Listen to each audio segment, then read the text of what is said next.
Good morning. This is the Cowboy State Daily Morning Show with Jake. The new way Wyoming wakes up.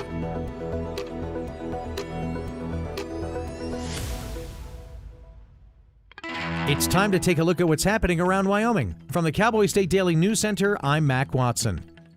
A Wyoming woman who once housed killer Dale Wayne Eaton believes her family's Natrona County property may hold clues to the 28-year-old case of missing runner Amy Roe Bechtel. Cowboy State Daily's Renee Jean reports that the woman hopes police will bring cadaver dogs to search an old cabin on the property. She was a 24-year-old Olympic hopeful. She went running in the Shoshone Forest and vanished. One of the ladies I talked to mentioned that her sister owned a property where Dale Eaton had lived when Amy went missing. And her aunt had been trying to get somebody out there with cadaver dogs to, explore that property because she believes Dale Eaton may have buried somebody there. Now, while the initial investigation into Amy's disappearance focused on her husband, Steve, investigators eventually came to believe Eaton might have been involved, particularly after Eaton was found guilty in 2004 of murdering Lisa Marie Kimmel, a woman who disappeared while traveling from Denver to her family's home in Billings, Montana in 1988. The Wyoming Division of Criminal Investigation is now working closely with the FBI to investigate a suspected improvised explosive device discovered Tuesday morning outside the state capitol. Cowboy State Daily's Jackson Walker reports what exactly was found at the Capitol and how investigators are looking for a person or persons of interest. DCI Commander Ryan Cox told Cowboy State Daily that the item was likely not something a consumer could buy in a fireworks store, adding that this was something that they likely created on their own to cause a disruption at the Capitol. DCI at this time has identified 2 subjects of interest which they believe may be connected to the incident, and they are working on reaching out to those individuals currently. Cox tells Cowboy State Daily that authorities are investigating the incident as though the firework was placed there with malicious intent. If you have any information about this case, you're asked to call the FBI. The 4-year war over Teepee Retreat Campground in Hot Springs County has escalated to the state's highest office. Cowboy State Daily's Claire McFarland reports why 7 county residents are asking Governor Mark Gordon to remove 2/3 of the Hot Springs County Commission from office. It's a point of controversy and this argument about property rights versus neighborhood sanctity. But then the claim against those commissioners specifically is that after a judge had settled that matter, they tried to go around his order, strike a settlement favoring the Teepee Retreat, and undo a fine that the court had imposed. Gordon's office announced in a Tuesday statement saying that 7 qualified electors filed a verified complaint with the governor's office accusing Hot Spring County Commissioner Bob Aguiar and Commissioner Paul Galovich of misconduct or malfeasance. I'll be back with more news right after this. Hey, Cowboy fans! Cowboy football single game tickets are on sale now. We can't wait to see you in War Memorial Stadium on Saturdays this fall. Whether it's being a part of the Gold Out against Northern Iowa, Homecoming against UNLV, the Border War versus CSU, or other great matchups, let's pack the war. Get your tickets today at GoWyo.com or call 307-766-7220. Go Pokes!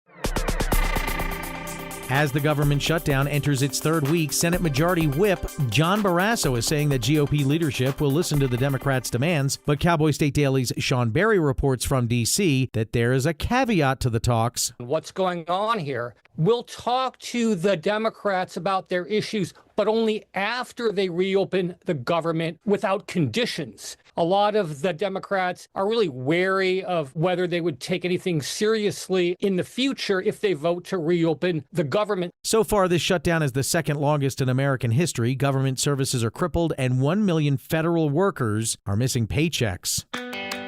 A driver racing a Corvette at 112 miles an hour at night on Happy Jack Road between Cheyenne and Laramie, well, he got busted and a hefty fine. But that really isn't news. Cowboy State Daily's Scott Schwebke reports that the Albany County Sheriff's Office is calling this kind of reckless driving a certain name. Now that's news. Dear Dodgeball is something that was crafted by the Albany County Sheriff's Office in a Facebook post describing an incident earlier this month. In June, Money Supermarket, a research firm that conducts reviews and analysis on consumer services, such as car insurance, used data from Google Routes to determine the fastest drivers in the world. The United States, of course, ranked first, and Wyoming has the fastest drivers, believe it or not, who travel an average of 71.8 miles per hour on long drives, according to the study.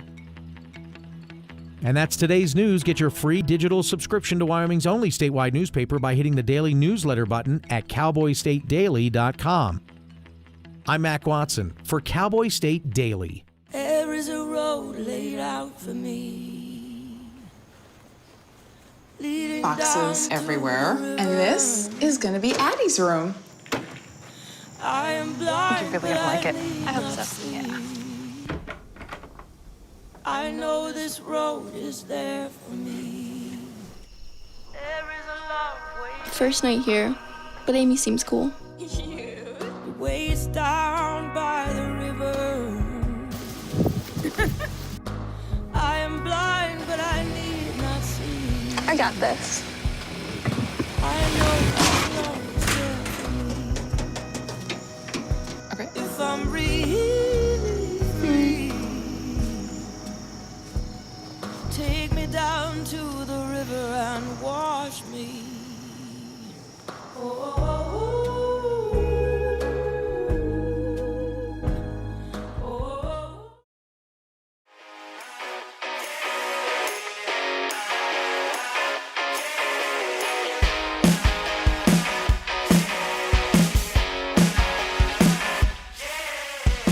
Yeah, it's the Cowboy State Daily Show on a Thursday. October something, 23rd. Here's stories we're following today. I'm still, like I think many, fascinated with a 1990s missing persons case that, you know, all signs point to Dale Wayne Eaton. How can he not be the reason Amy Rowe Bechtel never returned from her jog in the Shoshone National Forest? All signs point to Eaton. We may have a breakthrough in the case. We'll look at that story. The supposed bomb, the improvised explosive device at the state capitol, was actually like a fireworks on steroids. Still, it could have done some damage. Still, the FBI wants to know who made it and who put it there. They have a couple of people of interest. Two peoples of interest.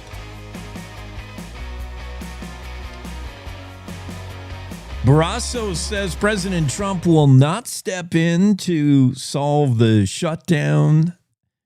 The Senate Republicans are calling it the Schumer shutdown. At least Cynthia Lummis is. And Senator Lummis will be on the show later today.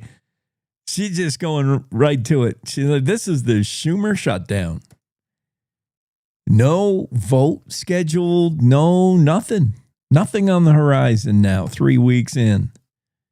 And the sticking point, expiring Affordable Care Act tax credits, which is supposed to double, maybe triple your rate. I mean, we're hearing horror stories on what it could do to your monthly rate. If true, none of us are going to be able to afford health insurance. Republicans say they'll talk about it, but only after Democrats come along and vote for the CR. Democrats say if we do that, we got no leverage. We're screwed. So it's just a big old game of chicken going on. Meanwhile, President Trump's just tearing down the White House. One wing at a time. He's working on the East Wing. Demolition crews out there just raising the East Wing of the White House in order to put up his new, big, beautiful ballroom. something you can truly be proud of. Judging from the way he's redecorated the Oval Office with like a whole bunch of gold, he loves his gold. You can expect this. I don't know. What can we expect from the ballroom? Who's paying for this thing? The American taxpayers are not on the hook. President Trump has kicked in a bunch of his own money to make this happen. He said it's long overdue. Americans should have a convention space, a ballroom they can be proud of.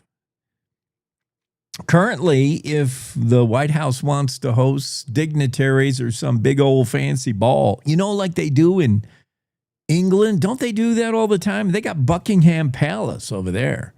Like if the UK wants to host a fancy ball and invite all the other nations and their leaders, the Earl from this country, the Duchess from here, the Prime Minister there, King, what's his name, President such and such, they can get a fancy deal going over there, Buckingham Palace or, some really glamorous venue. But what does the White House have? Says President Trump. I got some junky old ballroom that's too small, it's too old.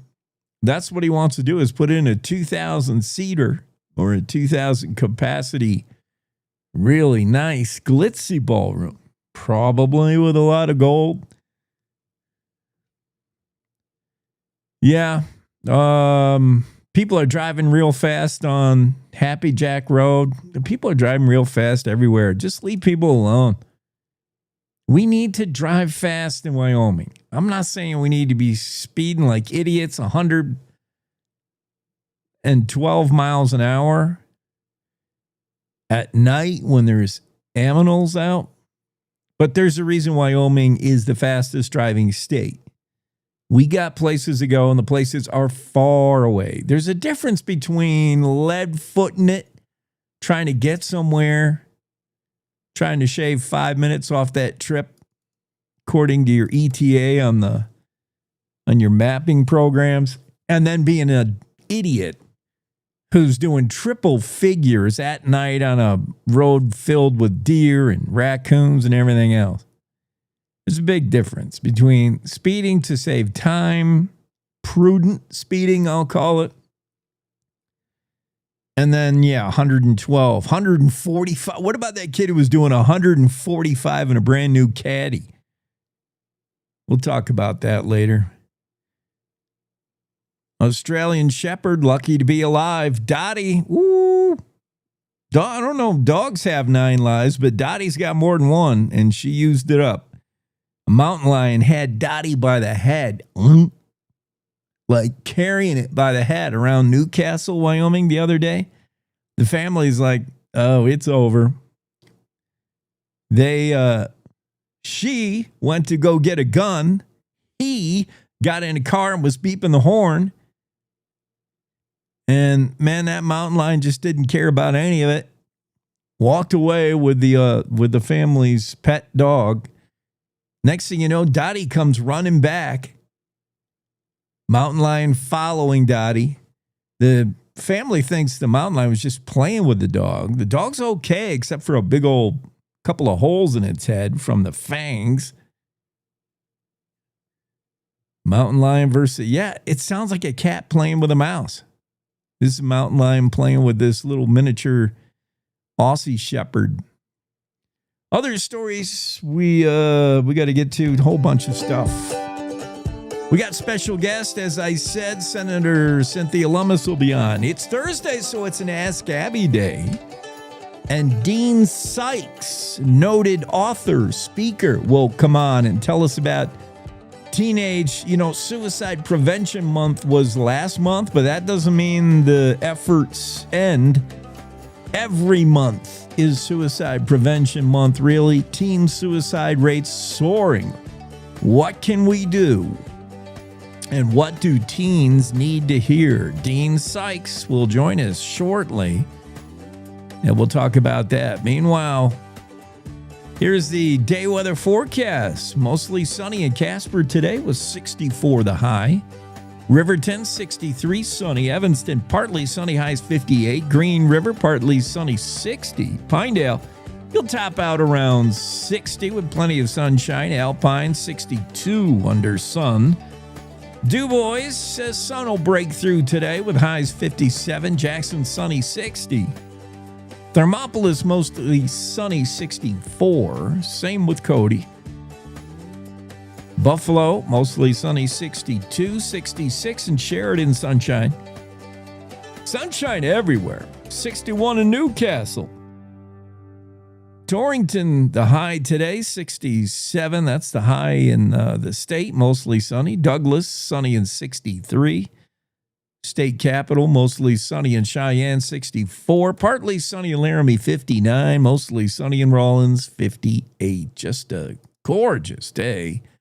But don't get too complacent because we have an atmospheric river bringing us trouble on Sunday and Monday. What is an atmospheric river? First question we're going to ask Don Day when he comes on a little bit later in the show for his day weather spot. Atmospheric river could bring 1, maybe 2 feet of snow in higher elevations and the Cascades and the Rocky Mountains.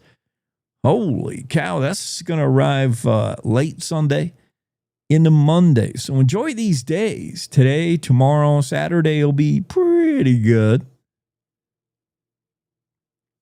This story from Renee Jean. This is a game changer. I don't have time. We got to skip this. Never mind.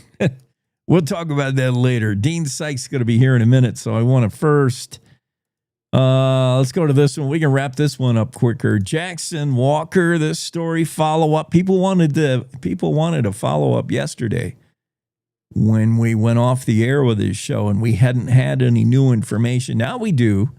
The FBI is involved in the Capitol bomb thing.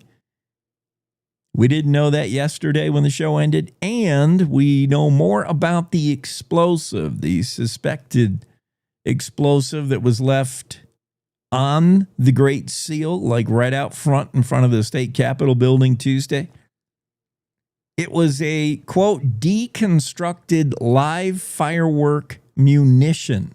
Fancy term for it was more than a sparkler, but not quite a bomb. It could have done some damage. The improvised explosive device discovered by a passerby, believed to be a Capitol employee.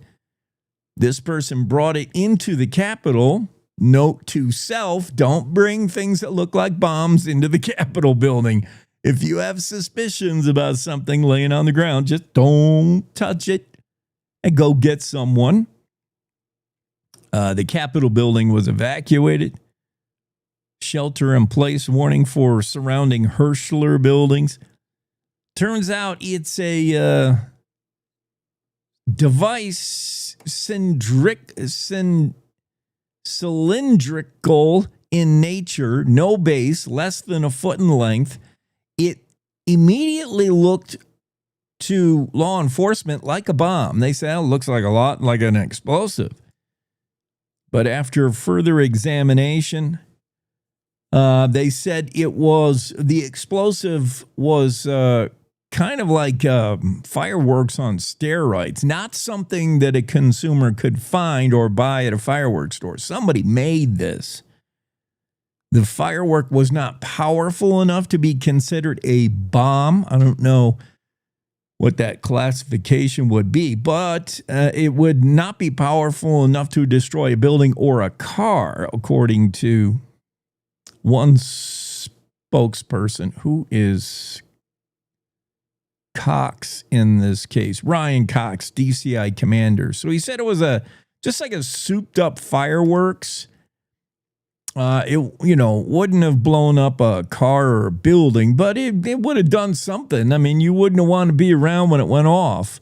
It was more than a bottle rocket, he said. He said, I'm not saying that makes it any less dangerous, he said, being related to a kind of a tube-like fireworks, a cannon tube, one of those things. He said, but it was more than a bottle rocket. I'll say that, said DCI's Cox. So Yeah, they have two persons of interest. I would imagine there's all kinds of surveillance cameras outside the Capitol building.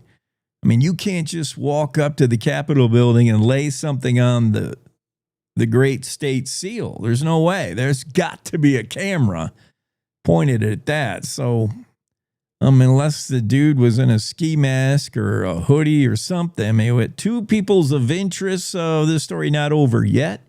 We'll see what happens with that, but we do know the FBI got involved. They wanted to know a few things about the investigation, which involved Laramie County Sheriff's Office, their bomb squad.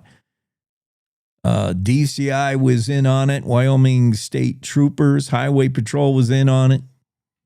And the FBI as well.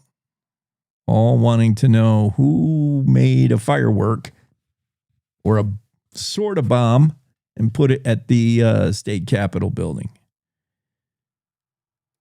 Claire McFarland says lawmakers have advanced 4 bills aimed to catch and prevent botched elections. Just what we need, more laws. Don't we already have laws? One of them, as Claire McFarland gave us the heads up yesterday, one of them would increase the maximum fine for blowing off a subpoena. It's funny because I just asked Claire yesterday without knowing this bill was even in discussion. I said, $100 fine, that's nothing. That's chump change. If you're subpoenaed to appear before a committee and you don't want to, which is probably everybody, I don't feel like, what adult? That's like the kids' version of bedtime. It's bedtime, 8 o'clock. I don't wanna. The adult version is you're subpoenaed to appear before the management audit committee. I don't wanna.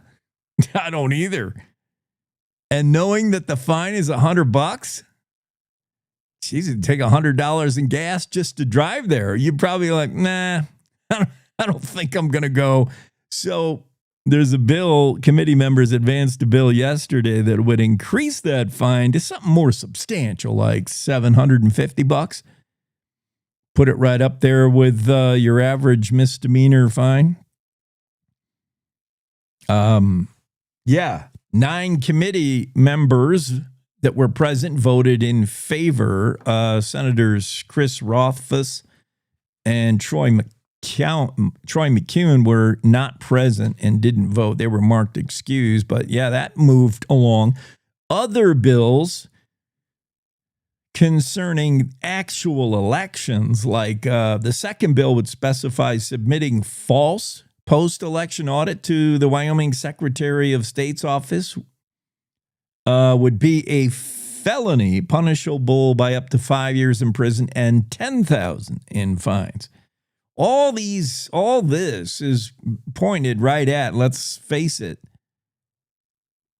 Ms. Hadlock, the Weston County clerk who messed up some ballots. That's happened before where you print the wrong ones. That's easy. You get sometimes the ballots change and you might get a write-in. You might get something late that happens and the ballot changes. And yet the old ballots are not destroyed. Somehow they slip out. Yeah, I mean, that can happen. But Becky Hadlock didn't notice that it happened. And then she's supposed to conduct a post-election audit to make sure everything went smoothly. If she did, she says she did, and the audit said, I don't see anything wrong with the election. Everything's good here, said Becky Hadlock. Well, everything wasn't good, so she either didn't do the election audit, or she was lying, or still didn't notice.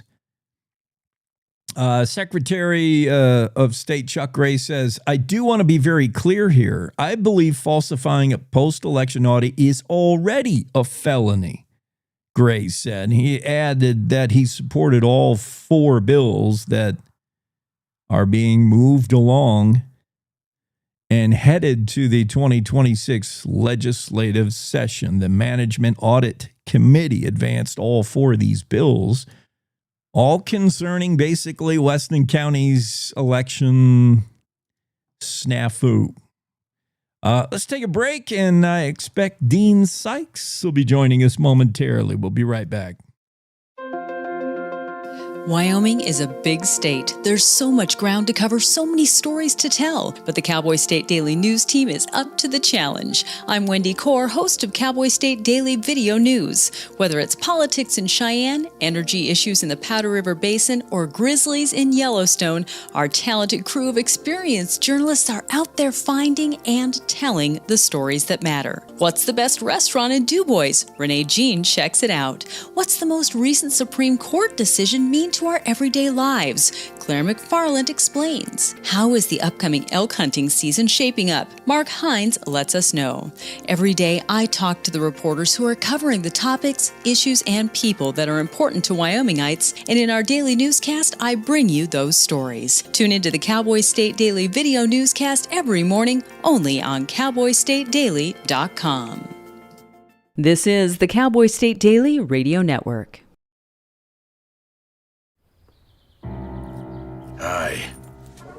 I'm your retirement fear. But don't be scared. You're still in pre-retirement. Does that mean I have more time to plan? Precisely. Here, this is pretirement.org. Retirement savings options? Potential tax breaks? Move. This isn't scary. I'm doing it. You got this.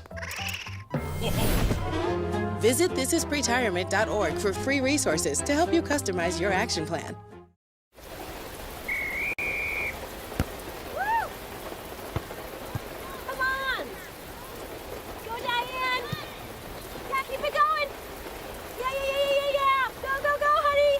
If you love them enough to drive an hour to cheer them on as they get beat 11-0 in the rain, then surely you'll check NHTSA.gov/the right seat to make sure they're correctly buckled in the back seat. Throw that ball, Diane. Woo! You got this. So as a technical sergeant, E6. I served in Vietnam in 1969. I am a U.S. Army veteran.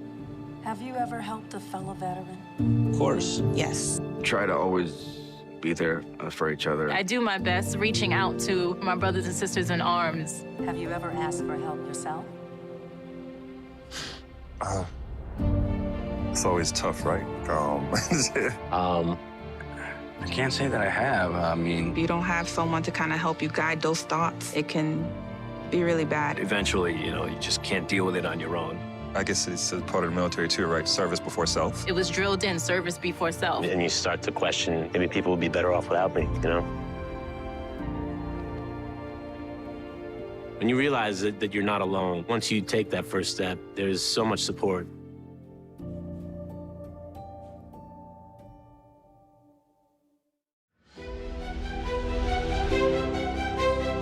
Cowboy State Daily Show with Jake moves along here on a Thursday.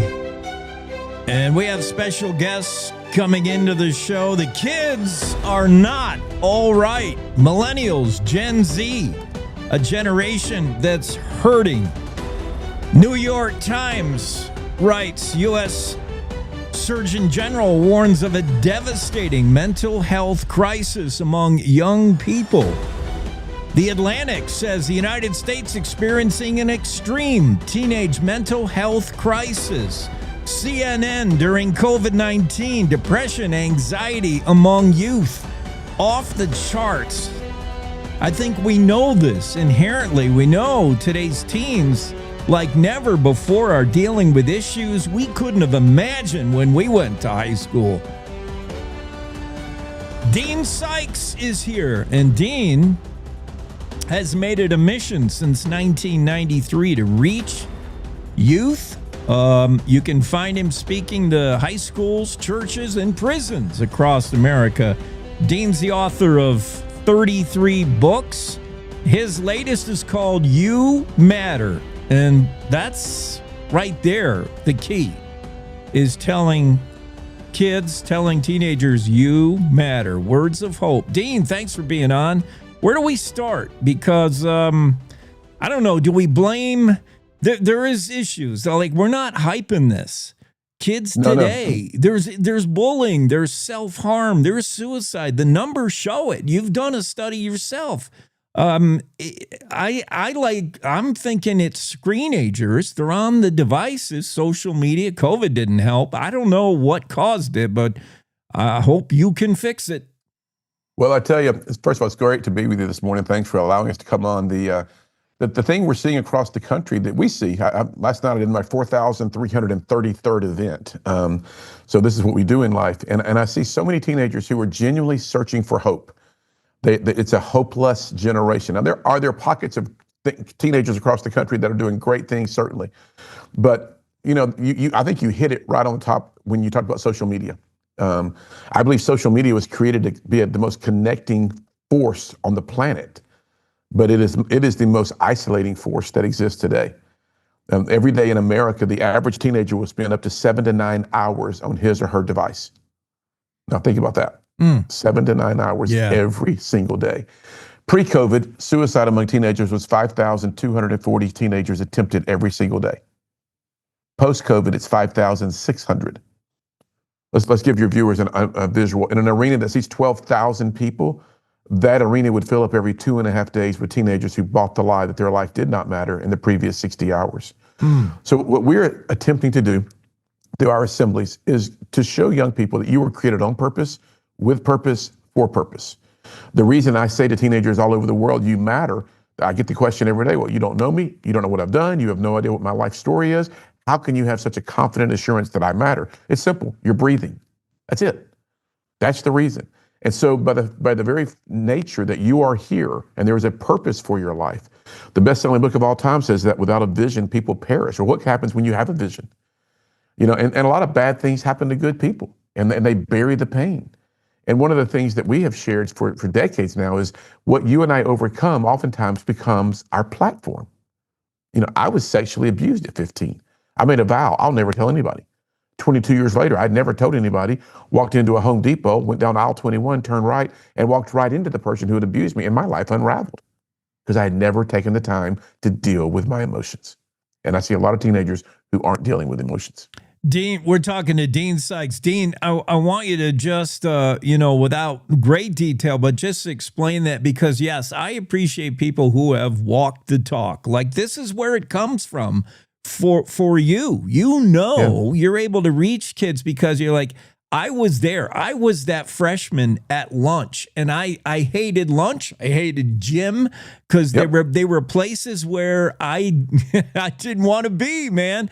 And then you had an incident that happened so personal to you, and you dealt with it like we all deal with it. You shoved you just said, I'm not going to acknowledge that ever happened. I'm going to put that in a place, and it's going to go away. It doesn't. It comes back harder.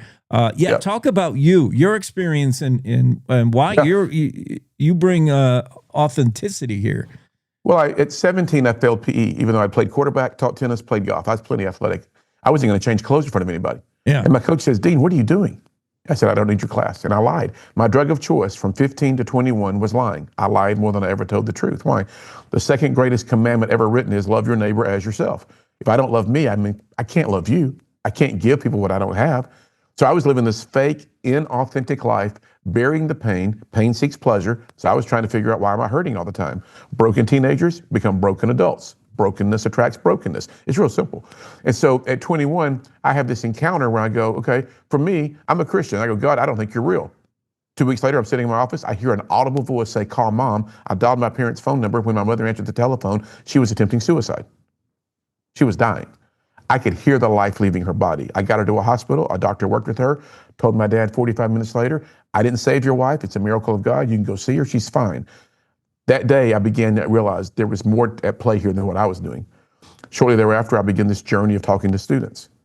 And I always share my what if story. If I had said, what if, should I call my mom? The doctors told me we would have buried your mother. It was that close.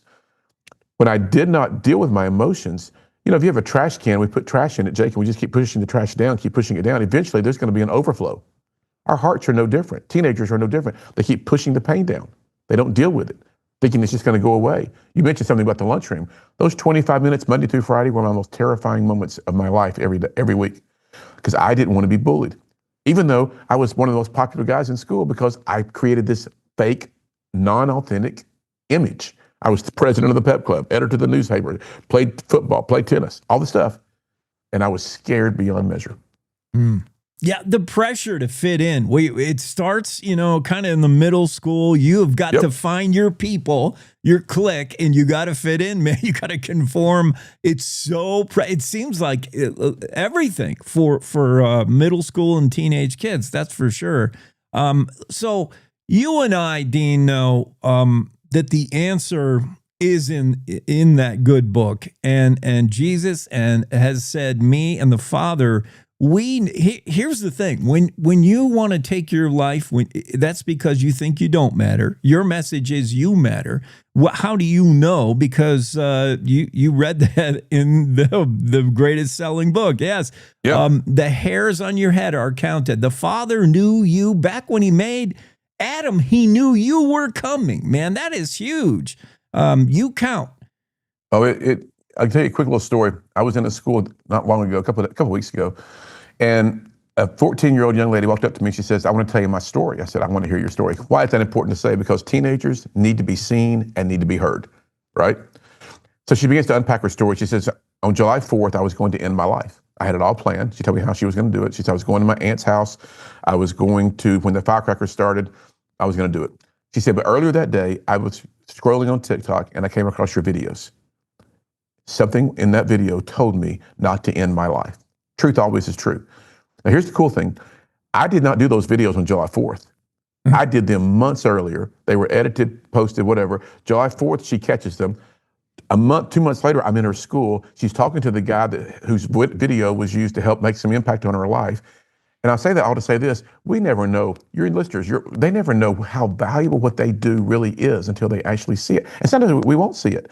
Point is, keep showing up in the lives of people. Keep being there for other people, because we all need somebody. You said it earlier. We all need to find our people. Well, it doesn't always, last month was Suicide Awareness Month or Suicide Prevent. Every month is. Come on. Like, there's not a month. We don't take a month off, a day off. That's always there. But Dean, what if it doesn't come to that? And where the numbers are showing, I just can't believe these numbers. 1 in 10 have made a plan to 10% have attempted suicide of high schoolers. The numbers you found, the numbers anybody finds when they're doing these studies. But what if it doesn't lead to that? Tell me some of that. What's short of suicide that is still means you're not functioning right? You're broken. Self-harm, bully, just other things. Anxiety. Kids have anxiety today. Off the charts. The number one issue I deal with is suicide on the road. Number two is young people who are hurting themselves, because hurting people hurt others, right? Yeah. And oftentimes the people they hurt are themselves. Eating disorders has nothing to do with food, has everything to do with control. Being bullied, social bullying, social media becoming a tool that, here's what I tell students: if you're still counting your likes, you have no idea how much you're truly loved. Yeah. Right?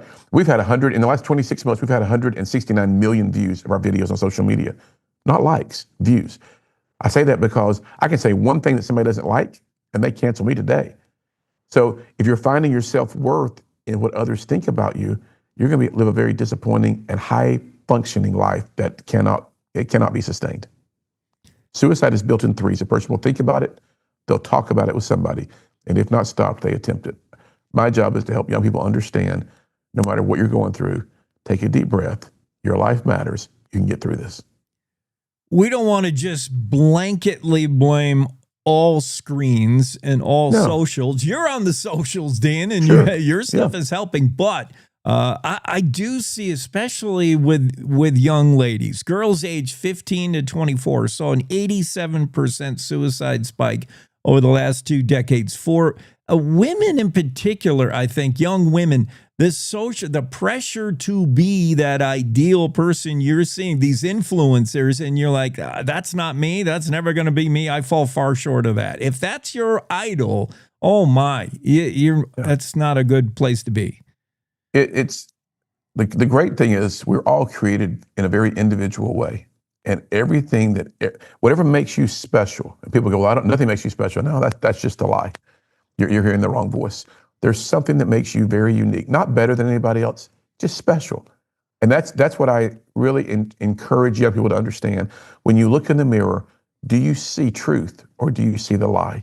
And if you see the lie, that's why you're going down these trails you're going. But if you can see truth, that you were wonderfully and uniquely created by the Creator himself, then get ready for the journey of your lifetime. Dean, let's say somebody right now is listening and they're not ready for the gospel. They're not there. Yeah. They haven't been church. They have of no faith. But you're telling them you matter, and they say why?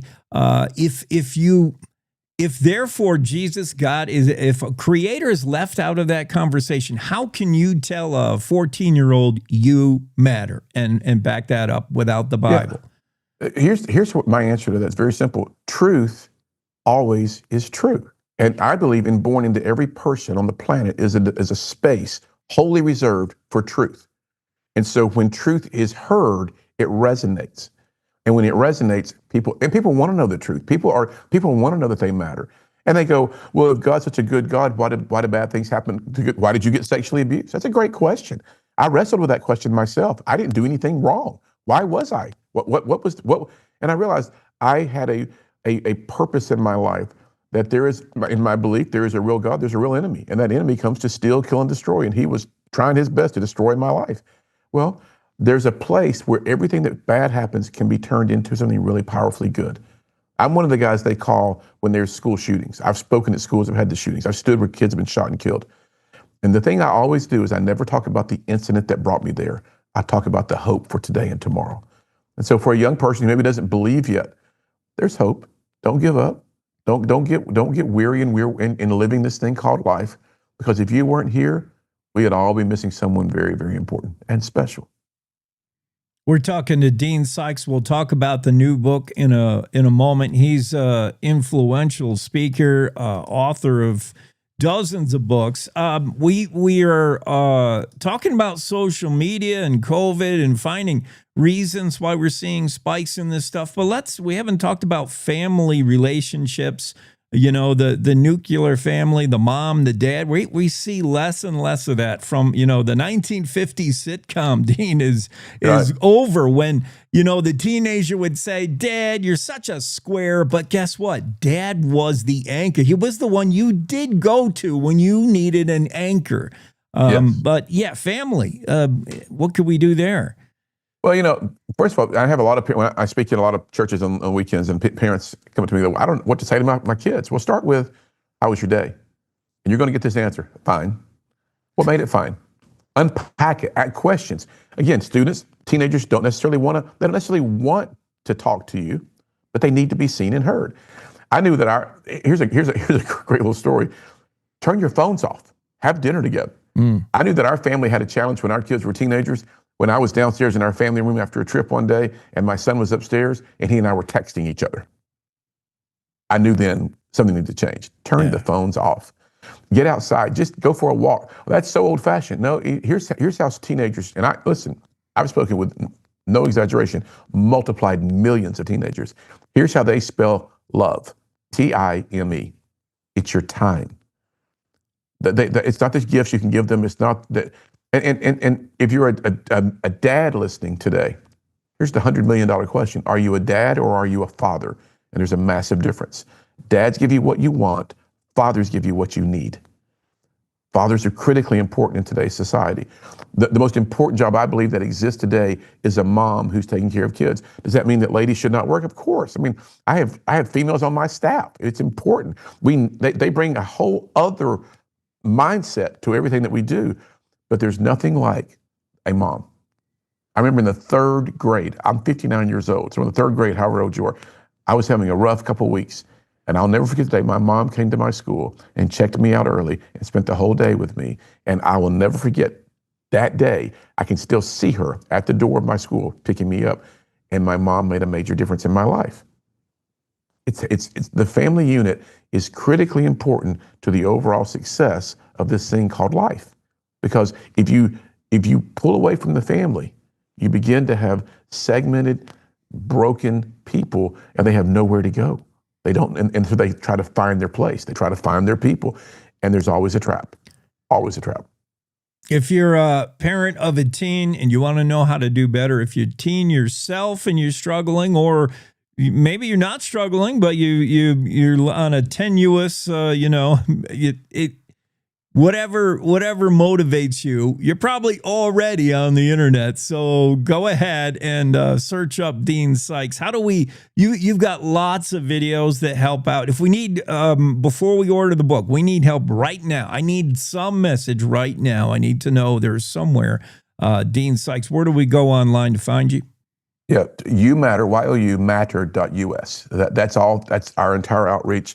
We have a website called hope.youmatter.us, and that's what we drive kids to at the end of our assemblies.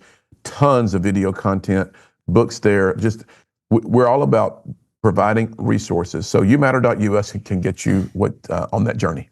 And You Matter is the name of the latest book. You've got a lot of books, but this one just dropped this month. Where can we get it? Amazon, Barnes & Noble, all that? Yep. Amazon's the quickest place to get it. You can get it at youmatterbook.us. It is the legacy book of our outreach. Had I died yesterday, this book is the continuation of the message and the mission. The message. It's 104 pages long. It's an easy read. But not only do I tell you that you matter, I unpack in the book why you matter, and I build it around stories from my life. So much of the anxiety, depression, suicidal thoughts today are because of emotions that have not been dealt with. They're going to come back. They don't go away. You can't stuff them down. They'll come back, and they'll come back worse. You do matter. You're created on purpose, with purpose, and for a purpose. Dean Sykes, the message: you matter. You do. Dean, thanks for coming out. We got to have you on again because every month this is an issue, and we won't stop till we see better numbers. I don't like the ones I see now. We got to... Yeah, me too, man. I really appreciate the time. It's been great being with you. Thanks for the outreach. Yeah, have a great weekend. You too. Dean Sykes on the Cowboy State Daily Show. And yeah, an important message. You matter. If this is you, check it out. You Matter on the internet and find out more about Dean Sykes and the book. You Matter. He's been doing this since 1993, and he knows. He's come from it. He's been in it. We'll take a break. More coming up this hour. The Cowboy State Daily Show right after these. Looking for a Saturday morning show that's not your typical news talk? Join your buddy Bags, John Baggett, for Cowboy State Daily Radio, where things get a little wild, a little weird, and a whole lot of fun. From 6 to 10 a.m., Bags dives into everything from radio to rodeo, teachers to preachers, music to media, sports to the supernatural. You'll hear interviews with newsmakers, entertainers, experts, and maybe even a few oddballs. It's less politics, more personality, sometimes serious, sometimes silly, always interesting. Text, call, or email your thoughts live at 307-278-9598 or wyomingbags307@gmail.com. Catch the show live on cowboystatedaily.com, YouTube, Facebook Live, or X. And if you sleep in, no worries. You can listen anytime on the Cowboy State Daily Radio archives. Cowboy State Daily Radio with John Baggett, where curiosity meets cowboy coffee. See you Saturday morning. You're listening to the Cowboy State Daily Radio Network.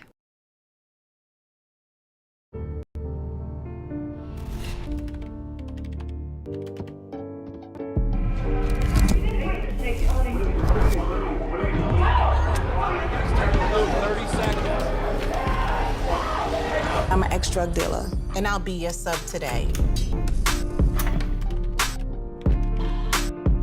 Can you see anything different as a pill? No. You don't know? Fentanyl is being mixed into everything now. There's only one thing that will save somebody's life. That is naloxone nasal spray. Fentanyl, it's cheap, it's potent, and it's profitable.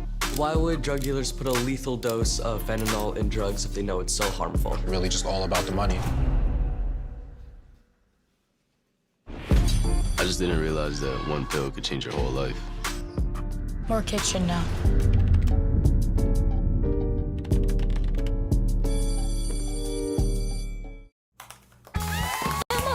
Did you hear? Todd's in the hospital. Who's Todd? He got a collapsed lung from vaping. He thought it was cool. Not cool. Promise you won't vape, Emma. It can lead to a lifelong addiction, and we can't be friends if your lungs collapse. bogus. Wacky sitcom teens aren't the best people to talk to your kid about vaping. Hey, you got a minute? You are. Start the conversation with your child about vaping today. When the uniform comes off, the battle doesn't always end. Too many of our veterans are fighting silent wars with trauma, with loss, with hopelessness. Downrange Warriors stands in that gap, offering peer support, purpose, and a brotherhood that saves lives. You can help. Visit downrangewarriors.org because no warrior should ever walk alone. Hope is waiting. Be the reason they find it.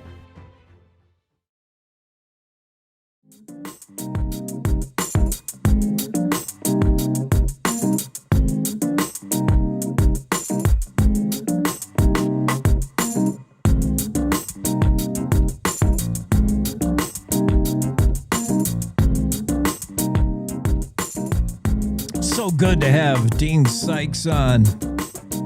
Dean's got You Matter Ministry videos, over 150 million views in just the last couple years, 33 books to his name, and he's reached out, done personal events, more than 4,300 personal appearances at high schools, churches, and prisons across America, spreading words of hope. You matter. He's been doing it since 1993. Dean Sykes, how needed is it? Drop a few stats on you. In 2021, 22% of high schoolers considered suicide. More than 2 out of 10. Take a look at your average high school baseball team. 2 of those kids thinking about killing themselves. Are you kidding? 18% actually made a plan and 10% made the attempt. 1 in 10. That's shocking numbers. And women, young girls, 87% suicide spike over the last 2 decades. 13% of women age 15 to 24 13% of women age 15 to 24 in the United States in 2021 attempted to take their life. That's unacceptable. Social media to blame, screenagers, yeah. Family life at home, maybe. But really the message is you need to know you matter. You need to love yourself before you're going to be able to share that with anybody else. And you can't do that shoving your emotions down into a box. Dean tried that. Let's change gears here. Talk about Amy Bechtel. This story is always haunting. I mean, here it is, October, where Cowboy State Daily is doing horror stories, haunted stories, scary stories. Nothing more scary than real life. And a mass murder. This Wyoming woman believes there may be a breakthrough tip in the case of a missing person that's now 28 years old. Amy Bechtel went jogging in Wyoming in the Shoshone National Forest in 1997. It was never seen again. The clues around it are just so odd, including, what she left in her car. It was weird. If she really was out jogging, her white Toyota Tercel was found off turnoff near Burnt Gulch. No Amy in sight. I think her wallet was left there. Like, things were left there. It was out of character what was in the car. The husband at the time was a prime suspect, but nothing ever turned. As much as police wanted to think it was the husband, isn't it always the husband? There was nothing they could find that indicated the husband had anything to do with the disappearance of Amy Bechtel. Meanwhile, in the mid-late 90s, there was this animal, Dale Wayne Eaton, running around. convicted murderer of at least one young lady, the Kimmel woman, and suspected serial killer, because there were a few missing women who all met the profile. Young 20-something ladies who went missing in the 90s in the Wyoming, Colorado, and the Rocky Mountain states. It was weird. Like, how do all these things happen? Well, Tracy I don't know how to say her last name, SVE. S and V should never be together in a name. Otherwise, yeah, I'm going to struggle with that one. Tracy Svi. Let's just call her Tracy. Tracy grew up in Waltman, Wyoming, about 40 miles west of Casper. And she knew Dale Eaton well. Her and her family hosted Dale on their property. Dale was different. He was weird, Tracy said, but not that kind of weird. Dale parked his trailer in between a couple of cabins the family had, and Dale stayed with the family. In 1996, he moved his camper onto the property. Tracy trusted Dale Wayne Eaton enough to let him hang out with her kids. They would have dinner together. He was almost like one of the family, Tracy said. And yeah, he wasn't perfect. He had his problems. In fact, her quote was, he was a weirdo, but not a weirdo like that. In fact, when she heard he was a prime suspect in the Lisa Marie Kimmel case, Lisa Marie Kimmel murder, she thought, no, they're setting him up. There's no way. She said he would do things like he would steal something. She had no doubt that, Dale Wayne Eaton wasn't a saint. He would steal things maybe from the house. And she said, I knew the things Eaton said. He was really not a nice person, but, my kids had dinner with Dale. We played cards with Dale. He was part of the family, Tracy said. And her parents couldn't believe when the accusations came out against Eaton about the murder of Lisa Marie Kimmel in the late 90s. They believed, she said, my parents thought he was set up. And then they found her car, Lisa Marie Kimmel's car, under his trailer, buried in the ground. And she couldn't believe it. She said he was a weirdo, but not a weirdo like that. I would have never suspected something like that. He was definitely odd. You might think he would steal anything in the world from you, but to kill somebody? No, I would have never thought that. Now she's rethinking all of that. And here's why. She said, somebody should come to my property. Her parents have passed on, and Tracy now owns the property. And just because she had some visions, telling her to go look at something, go look at one of his cars again. He had I think he had a van still on the property and cars on the property. So she went poking around and found some receipts that were never found during the original investigation. The original investigation did not center a lot on Dale Wayne Eaton at the time. Again, there was a lot of interest in Amy Roe Bechtel's husband, and maybe not enough on Dale Wayne Eaton. And definitely not enough, Tracy says, on the property. Dale Wayne Eaton, moved his camper and was on our property 1 year before Bechtel went jogging and disappeared, July 24th, 1997. And she thinks there could be evidence in one of the vehicles he left there or the cabins. She went and she found one of his boots, I think, and she had this vision about wheat, and she dumped out the boot. She heard wheat inside of the boot in Eaton's trailer. She went in Eaton's trailer. She picked up one of his old boots, heard wheat inside, dumped it out, and she said 3 pieces of paper fell out of the boot. One was a gas receipt from a credit card, dated corresponding to the time frame of Bechtel's disappearance. Well, that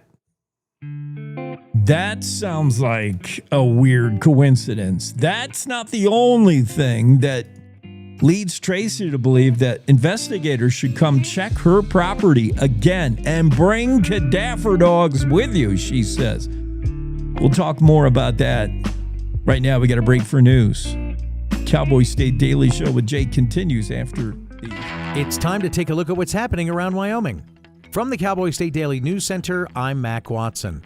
As the government shutdown hits its third week, Senator Majority Whip John Barrasso is saying that GOP leadership will listen to Dems' demands, but Cowboy State Daily's Sean Barry reports from D.C. that there's a caveat to the talks. What's going on here? We'll talk to the Democrats about their issues, but only after they reopen the government without conditions. The Republicans have basically passed so much legislation on a strictly partisan fashion this year. A lot of the Democrats are really wary of whether they would take anything seriously in the future if they vote to reopen the government. So this is essentially the only card they have to play. So far, this shutdown is the second longest in American history. Government services are crippled and 1 million federal workers, some furloughed, some working, are missing paychecks.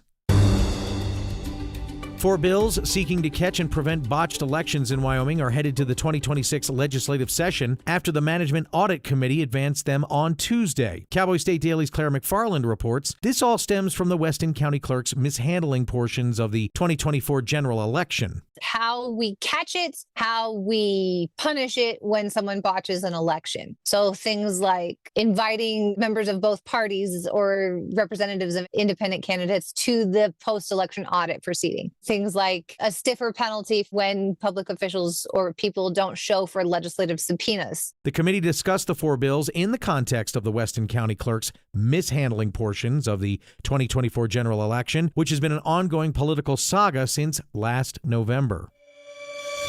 At any time of day or night, all year round, thousands of viewers from across the globe are watching Wyoming's roads. Cowboy State Daily's Jackson Walker reports the Wyoming Department of Transportation maintains 226 web cameras set up to monitor major roadways across the state on a 24/7 basis, but they don't know why the cameras are such an internet sensation. Viewers from across the world have been tuning in to the Wyoming Department of Transportation's web cameras, which monitor different roads throughout the state. I've reached out to the department to ask why. They said that they don't quite know, but specified that there could be a couple of reasons why, such as military troops that are deployed around the world who want to get a look at what's going on back home, or maybe international tourists who are trying to plan the right time of year to visit Wyoming. WYDOT tells Cowboy State Daily that they monitor roads near 52 Wyoming cities, as well as stretches of Interstate 80, I-90, and other U.S. highways. I'll be back with more news from Cowboy State Daily right after this. Hey, Cowboy fans! Cowboy football single game tickets are on sale now. We can't wait to see you in War Memorial Stadium on Saturdays this fall. Whether it's being a part of the Gold Out against Northern Iowa, Homecoming against UNLV, the Border War versus CSU, or other great matchups, let's pack the war. Get your tickets today at GoWyo.com or call 307-766-7220. Go Pokes! A young short-haired Australian Shepherd is lucky to be alive after a mountain lion grabbed her by her head and tried to carry her away on the owner's rural property near Newcastle. Cowboy State Daily's Mark Hines reports the owners say they were getting ready for church early Sunday when they heard a strange noise and looked out their second-story window into the driveway. There's this mountain lion with their dog's head in its mouth, and they tried scaring it away, and I guess her husband finally he started the vehicle, which that scared the lion enough to get up and leave, but it still had the dog in its mouth. Carried the dog off, and they thought, oh man, the dog's dead. We've lost the dog. The husband drove after it in a pickup and spotted it. The mountain lion finally dropped the dog, and the dog ran back to the house. Now, biologists are saying that mountain mountain lion populations are continuing to grow and are pushing even into states like Kansas and Oklahoma. And the Wyoming Division of Criminal Investigation is now working closely with the FBI to investigate a suspected improvised explosive device discovered Tuesday morning outside the state capitol. Cowboy State Daily's Jackson Walker reports what was found at the capitol and how investigators are looking for a person or persons of interest. DCI Commander Ryan Cox told Cowboy State Daily that the item was likely not something a consumer could buy in a fireworks store. DCI at this time has identified 2 subjects of interest, which they believe may be connected to the incident. Cox tells Cowboy State Daily that authorities are investigating the incident as though the firework was placed there with malicious intent. If you have any information about the case, you're asked to call the FBI. And that's today's news. Get your free digital subscription to Wyoming's only statewide newspaper by hitting that daily newsletter button on cowboystatedaily.com. I'm Mac Watson for Cowboy State Daily. There's a lot of need in the world, and if you're like me, it can seem too big to make a difference. But that's why I decided to start volunteering with Mercy Shifts. Dedicating a few weeks or months of my life every year in the service of others has brought me more than I could ever imagine. Plus, I'm getting to meet people from all around the world and make lifelong friends. Hey, Michelle.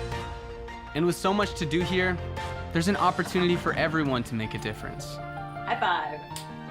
But the best reason to volunteer is knowing that no matter what you do, you're helping change people's lives every day.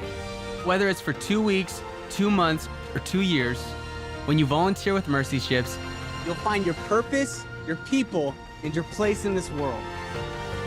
And all you gotta do is visit mercyshifts.org today. I hope to see you soon.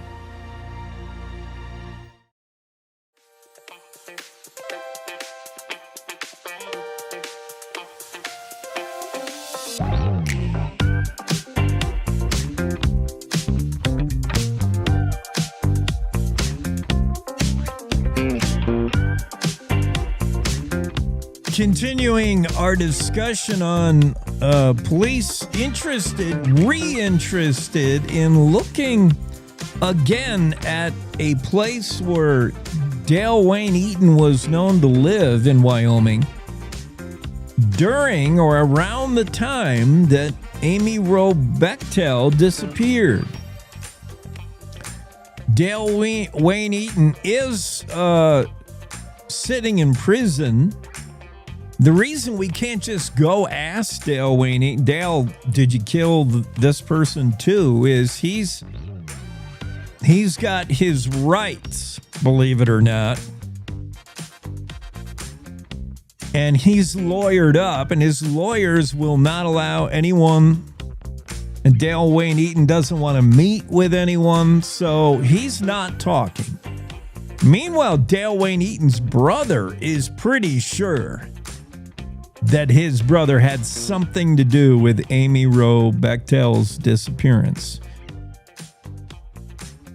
That story, if you want to get up to date on it, I wrote this story back in 2023. It's one of many that have been written. This one, I want to say, is the most exhaustive story. The unsolved disappearance of Amy Roe Bechtel in 1997 remains one of the most baffling cases in U.S. history. Massive search launched. A hunt so exhaustive, even the Russians were asked to assist. I kid you not. We asked Russia for satellite imagery just in case we could get a vehicle or something, some kind of info. Amy Roe Bechtel went jogging in the Shoshone National Forest, and not a trace of her was ever found again. July 24th, 1997. Just a haunting story. Was Dale Wayne Eaton involved? Dale Wayne Eaton was later suspected of, then put on trial, then convicted of a similar killing involving a similar type of woman, victim, a female, Lisa Marie Kimmel. So Probably not the only one. I think that's the only one they got eaten on. But he's suspected to be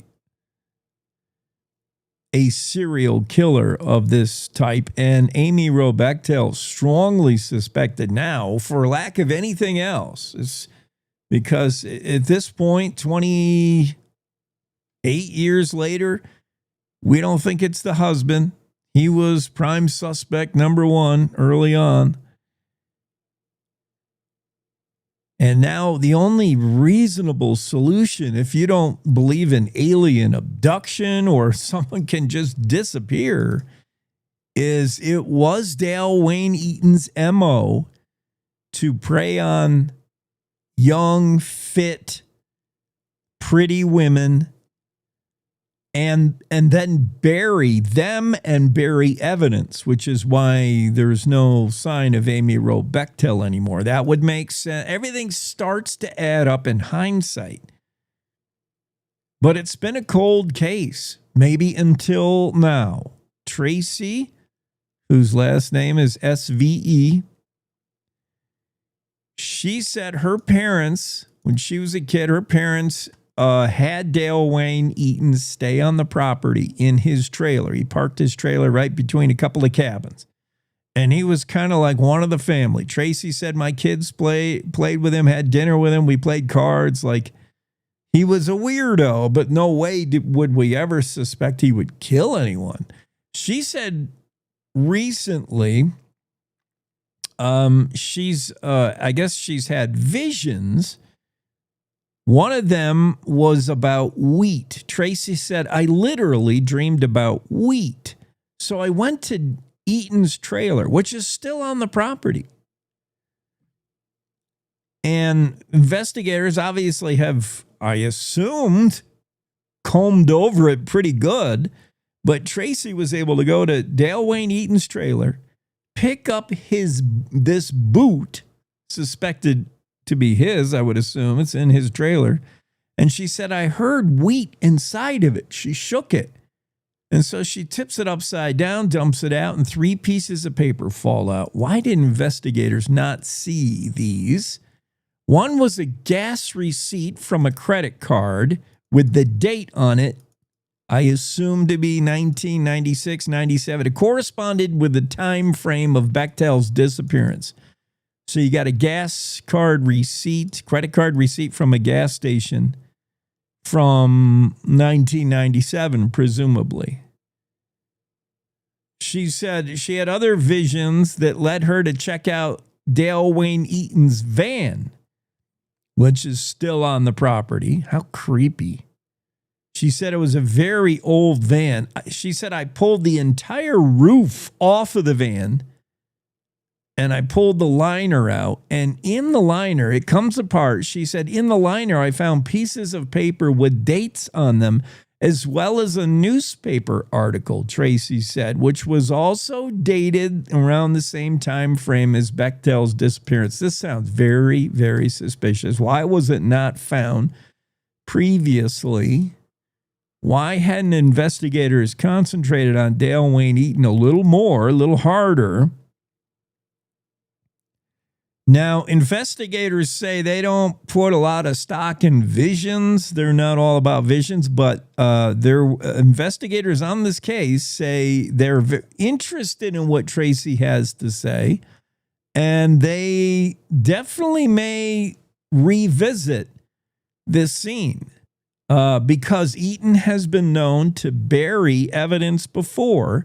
Fremont County Sheriff's Office Lieutenant John Zerga told the Cowboy State Daily's Renee Jean he does consider Tracy's tip worth checking out. He said, I don't necessarily believe that people are psychic, but some people may have knowledge of stuff. And, if it comes through visions, okay, whatever. But Zerga said, given what Tracy was able to uncover, probably wouldn't hurt to bring cadaver dogs over there to the area. Zerga said, we definitely can get cadaver dogs to the area. There are some teams, particularly out of Cody, that will do that for like training exercises. So yeah, if everything falls into place, they may revisit that property and look into it again. Zerga said he and the FBI did go to this property at the time back then to process Eaton's vehicles as part of the investigation. He said we didn't run into any cadavers then, but he said it was kind of an old junkyard out there where they were storing all these vehicles, and he admits maybe, they weren't as thorough as they could be. But Zerga still considers Eaton a prime suspect. He said, I've talked to Eaton's brother, and he swears up and down that Eaton was camped up there in the area where Amy disappeared, camped there at the time. He has specific knowledge of the area they were camping in because it was an elk camp for the brothers, the Eaton brothers. So, yeah, I mean, a lot of things point to Dale Wayne Eaton. I think they always have. But now this is new news. This is breaking news that Tracy, who owns the property Dale Wayne Eaton once stayed at, she thinks we need to go over the cabins and his trailer and his vehicles a little closer and maybe bring some cadaver dogs. Interesting. That story's doing pretty well on the Facebooks. A lot of people interested in it. Over 1,000 have interacted with the story on Facebook, meaning they liked it, they were shocked by it, they made some kind of reaction. 140 comments, 323 shares. And that story in Wyoming will just never die until we know something. Amy wrote Bechtel, yeah, it's just a shocking mystery with no conclusion. Other stories that are doing pretty well. People are shocked that we had a story about mailboxes getting run over on the rural road outside of Cheyenne, Paradise Valley, or Happy Jack Road. Things are not happy on Happy Jack Road. Well, now we see how these mailboxes are probably getting taken out. People are driving 112 miles an hour. At least one Corvette was clocked at night on Happy Jack Road between Cheyenne and Laramie. Albany County Sheriff Office said 112 miles an hour on that rural road is not only reckless, it's, quote, playing deer dodgeball. Interesting post from the sheriff's office regarding that incident. I mean, we are clocking people doing 112. Chevy Corvette. An Albany County Sheriff's Office deputy was patrolling that area, and he said he had somebody go by the other way, clocked at 112, driver's name not been released. He pulled the person over, obviously gave him a ticket. Frank Groth, retired enforcement officer from the California Bay Area, lives in Gillette now. He said, he chimed in on this story. He said he's amazed at the number of speeders in Wyoming. Groth said people often get behind the wheel of a car and think they're in a place where they can control the vehicle. But he said the primary factor in crashes involving speeding is driving too fast for existing conditions. Drivers overestimate their abilities, and people get the feeling of some kind of entitlement. Meanwhile, Albany County Sheriff Aaron Applehans had some fun on Facebook with a post. He said 100 plus miles an hour, that's not driving. That's playing deer dodgeball. He said between the elk, the deer, the raccoons holding midnight meetings, you're basically speeding through a wildlife convention. Slower speeds mean fewer accidents, fewer tow trucks, and more critters staying off your hood. Here's a pro tip, says Albany County Sheriff Aaron Applehans. Deer don't have headlights, but they do have terrible timing. Yeah, you just 100 plus at night. That's probably too fast. That is too fast. Also in this story, kind of on a related note, Scott Schwebke points out that Wyoming is a place that has the United States fastest drivers. This is more due to the fact that we have open highways. 71.8 miles an hour in Wyoming puts us number one. New Mexico was second at 71 mile an hour average. Idaho, 70.5. Yeah, these are more of an indication of open highways, very little traffic, and the fact that speed limits may be 70 miles an hour or 65. So, yeah, we, on average, Wyoming drivers rate among the fastest, not because we're all a bunch of hotheads doing 112 down a country lane at night, but because, we're doing 5 over 65 and clocking in at about 70 something. I was informed to note some stuff I didn't know. The fine in Wyoming for driving 21 miles over the posted speed limit jumps to $175. That's the cutoff. You can be 10 over, 15 over. If you're 21 miles an hour over the posted speed limit, the fine is $175, increasing $5 for each additional mile an hour above that. So would you consider that a lot or not? Highway Patrol Captain Michael Simmons says some people almost scoff at how pitifully low that fine is.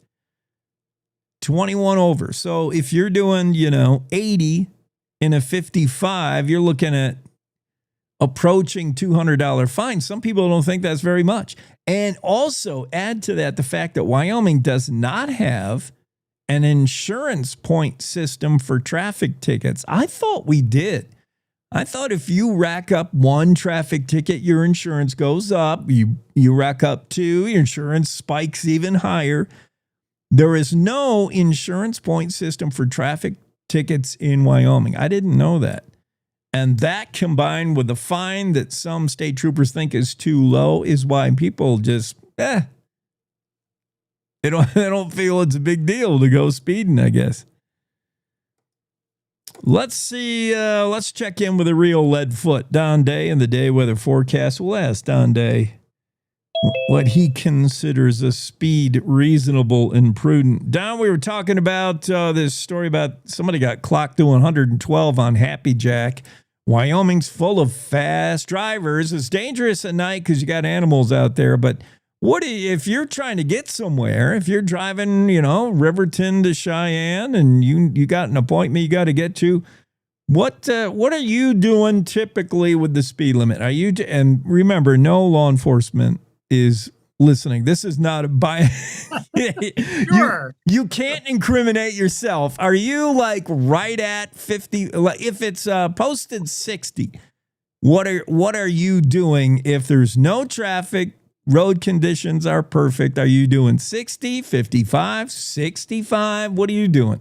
Well, I have to admit, I'm a very conservative driver, and I will go a little over the speed limit if conditions are good. But honestly, I have not really been able, because I do experiments. You do that, get a long drive, that type of thing. You might gain 5 minutes. Right. And the thing is like, is it really worth it? Especially in Wyoming's 2-lane roads. You look at all the head-on collisions we have. Yeah. With these 2-lane roads, and people pass, and it's like, are you really, honestly, saving enough time to make it like, oh, I can get around that RV or I can get around that semi, but right. So I'm, of course, the older I get, the more conservative I get. And it's just like, you gotta plan ahead, Yeah. If you're running late, don't put everybody else on the road in danger because you didn't plan. Mm-hmm. So I'm a grandma. I drive like a grandma. Well, no, I mean, you're just a guy who does the math. You're like, I'll save 3 minutes earlier. I'll get to whatever. Is that worth this pass when there's an oncoming car, or I can't see an oncoming car, it's around a curve, and is it worth it? And you're making the decision. No, it'll be 3 minutes later. I get it. Smart. Don Day, I seen USA Today weather forecast. I accidentally looked at their weather, and they were saying some snow perhaps on the way for the weekend, like you saw, Cascades, Rocky Mountains. They were saying it's a result of an atmospheric river. I think we've talked about this, but maybe not. What is an atmospheric river? It's a very strong, very moist jet stream wind coming off the Pacific. So it's not, quote, a river. But this time of year, when we get into the cold season, you'll get these strong jet stream winds that'll cut across the Pacific, and they bring with them a good amount of moisture, as you would expect they would. The winds going across the Pacific, you're gonna gather up some moisture. It's just another fancy way to say strong jet stream hits North America, brings moisture with it. But in this day and age of clickbait, we've got to call things differently, so a torrential atmospheric river full of rolling boulders and total chaos is going to descend on the Cascades, creating snow and havoc. You didn't also mention we're going to throw in a bomb cyclone and one of them. Well, give me an idea. I mean, we had some winds the last few days in Wyoming, measurable winds, as we always do. It's been windy. Give me an idea of what you would call a pretty good jet stream. Like how fast is it blowing up there in the jet stream? Well, we're going to see wind speeds with this jet stream approaching 200 miles an hour. Oh boy, yeah, at least 150, and we're talking about 30,000 feet or so. So if you were taking a flight from Tokyo to San Francisco, talking about shaving off some time, right? With that type of tailwind, you're gonna be able to do it. So when you start getting jet stream winds 100 miles an hour or more, they create weather. They start to generate weather because those strong horizontal winds actually create vertical motion. And when you have a really strong wind like that on parts of the jet stream, the air goes up, and on parts of the jet stream, the air goes down. That sounds a little counterintuitive, but you got to think in three dimensions. And that's why when they hit the coast, they just release that moisture. They hit the Cascades, they hit the Rockies, and it's like, all right, I'm bringing all this moisture in. The air gets forced up, and we're going to make it snow and rain. Yeah. All right. Well, that is on the way, but we still good today and tomorrow. And when the arrival seems to be later Sunday. Well, Saturday night in the far west. Oh, okay. Okay. So the gradient with this system is west to east. So late Saturday night, you're going to get some rain and snow in the far west border areas. And then Sunday is the day where northern, central, and western Wyoming will feel the impact. Sunday night into Monday will be found in the east. Yeah, and you're just not going to want to go outside Sunday, Monday, really. Yeah, the next 3 days, though, hard to beat. Get out and enjoy it. But leave 5 minutes early. Right. Wherever you're getting out to. Yeah, keep it within reason. Thanks, Tom. Bye-bye. Day weather forecast, Don Day. He's speed, reasonable, and prudent. That's where we're going to sign him under. Okay. What else we got? Oh, Jackie Dorothy's going to be with us shortly. I'm going to come back, and I think we may check in with this day in history, or should we save that for next hour? I don't know. We still have a lot of stories to cover as well. We'll see. We'll see where we're going, but we do have to take a break. We'll be right back. Cowboy State Daily Radio Network. Every morning, America wakes up to reheated outrage and copy-paste commentary. Yeah, I don't follow talking points. I follow common sense. If that hits a nerve, good. It means you're still alive. No spin, no fluff, no kumbaya, just Jake. Serving up truth, sarcasm, and grit. Stirred by hand and seasoned with reality. I don't yell, I don't pander. I just call it like I see it, and trust me, there's plenty to call. From the capital to the county fair, if it's worth talking about in Wyoming, Jake's already on it. No permission needed, no script required. The West was built by people who spoke their minds and stood their ground. I'm just making sure we don't forget how. The Jake Show, weekdays on cowboystatedaily.com and wherever bold voices still have a mic. No apologies, no filter, no bull. This is the Cowboy State Daily Radio Network.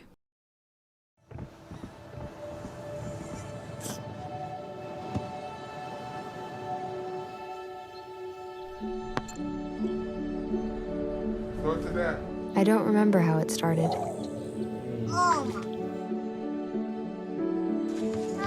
Our back and forth. Victory. Fumble. Repeat. It always came back. Dad! Okay, here we go, throw it! Yeah. You probably don't remember what you told me, That was perfect. but I heard every word.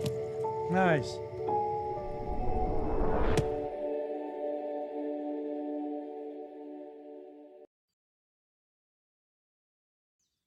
Jason, let's go see your room.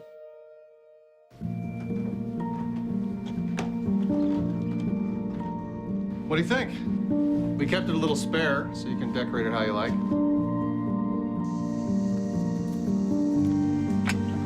Dinner! Go? Excellent. Soccer's fun. Yeah, I saw you guys out there.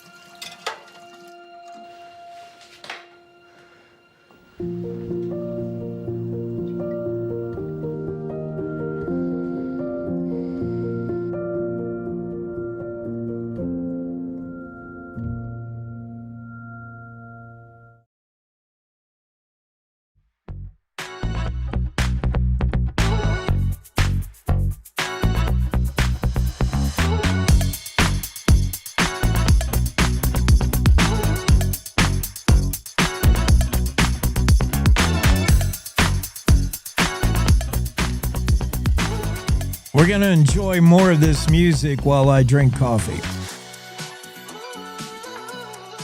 That's how we're going to do the show today.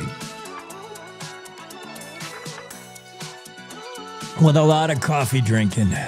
We're going to take a look at the high school football playoff scenarios. Maybe we should save that for tomorrow. I'm going to save that for tomorrow.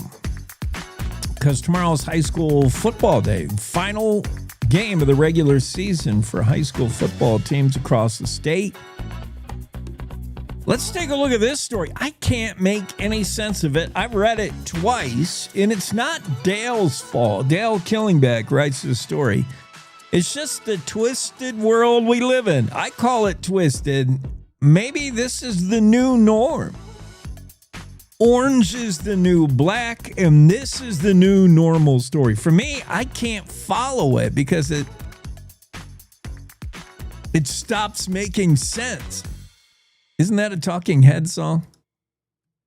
Stop making this story has stopped making sense. Yeah.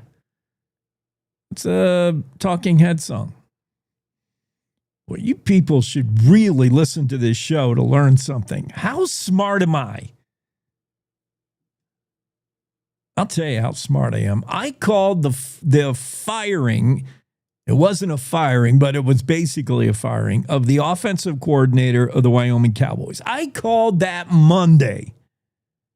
I said somebody's head has to roll after that loss to Space Force. And that somebody is probably the offensive coordinator, Jay Johnson, because the offense was terrible for the Cowboys. I said that Monday. The next day, the university announces Jay Johnson no longer has the job of calling plays. Ha! I say it, and it comes true a day later. I said the New York Giants would get rid of their kicker who blew that game against the Denver Broncos. I told Justin that. I talked to Justin. Didn't I talk to him Monday? Let me double check that. Yeah, I talked to Justin George Monday, 9:30 a.m. Mountain Time. And I said the Giants' heads are going to roll with the New York Giants for losing that game against the Denver Broncos, and the heads are going to be the kicker. He missed 2 extra points, 2 PATs. There are videos on YouTube of animals kicking an extra point. I've seen a horse do it. You can train one of the Budweiser Clydesdales to kick an extra point. It's like a 20-yard field goal. An extra point's nothing. Any fool can kick an extra point. Little girls can kick an extra point. Animals. This is a professional kicker, and he missed 2 of them. And if he made 2 of them, we'd be talking about the Giants beating the Broncos, but he missed them both. I said, that guy's not going to have a job. He will not have a job by the time the Giants go to play another game. I told Justin George's dad on the show, and yesterday we find out they got rid of the kicker. People have no idea how lucky it is to listen, how lucky you are to listen to me. You might learn something, and you might learn something ahead of time. Here's me talking this. Keep in mind, this is Monday. I can't even. What? This is me talking about, I can't believe the Cowboys lost. I don't like people to Air Force their job. I hate the idea that people would lose their job over sports. And I'm not going to say head coach, but if Jay Sauvel wants to keep his job, somebody's got to go. And that somebody's got to be the offensive coordinator. There you go. Jay Johnson. Just there you go. I said that Monday. Next day, Jay Johnson is given the tough news that he's no longer going to call plays for the Cowboys. They're going to let Javon Bonite do it. Javon Bonite, a former wide receiver, so hopefully he's going to call some more pass plays. It's a passing world now.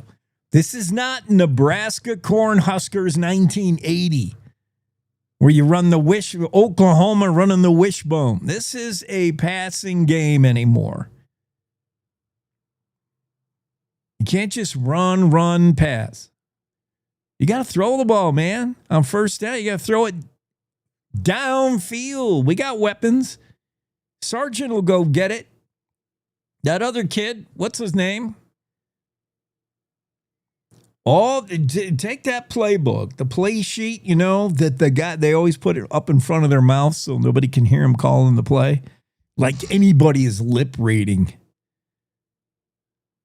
From the other sidelines, the fear that somebody might be able to see you calling the play for the quarterback with all the jargon, too. It's not like they say, pass to Sargent. Tell Sargent to run 20 yards downfield and then pass to him. That's not how they call it. It's going to be give me a double X wide out X3Z. Give me a right heavy XYZ. Nobody's going to know what he's saying, but he has to put the play sheet in front of his mouth. That's the guy. Take that play sheet and whatever plays are running plays, throw that thing out. Throw it over your shoulder like discarded salt and find the page that's got passing on it. Throw the dang football.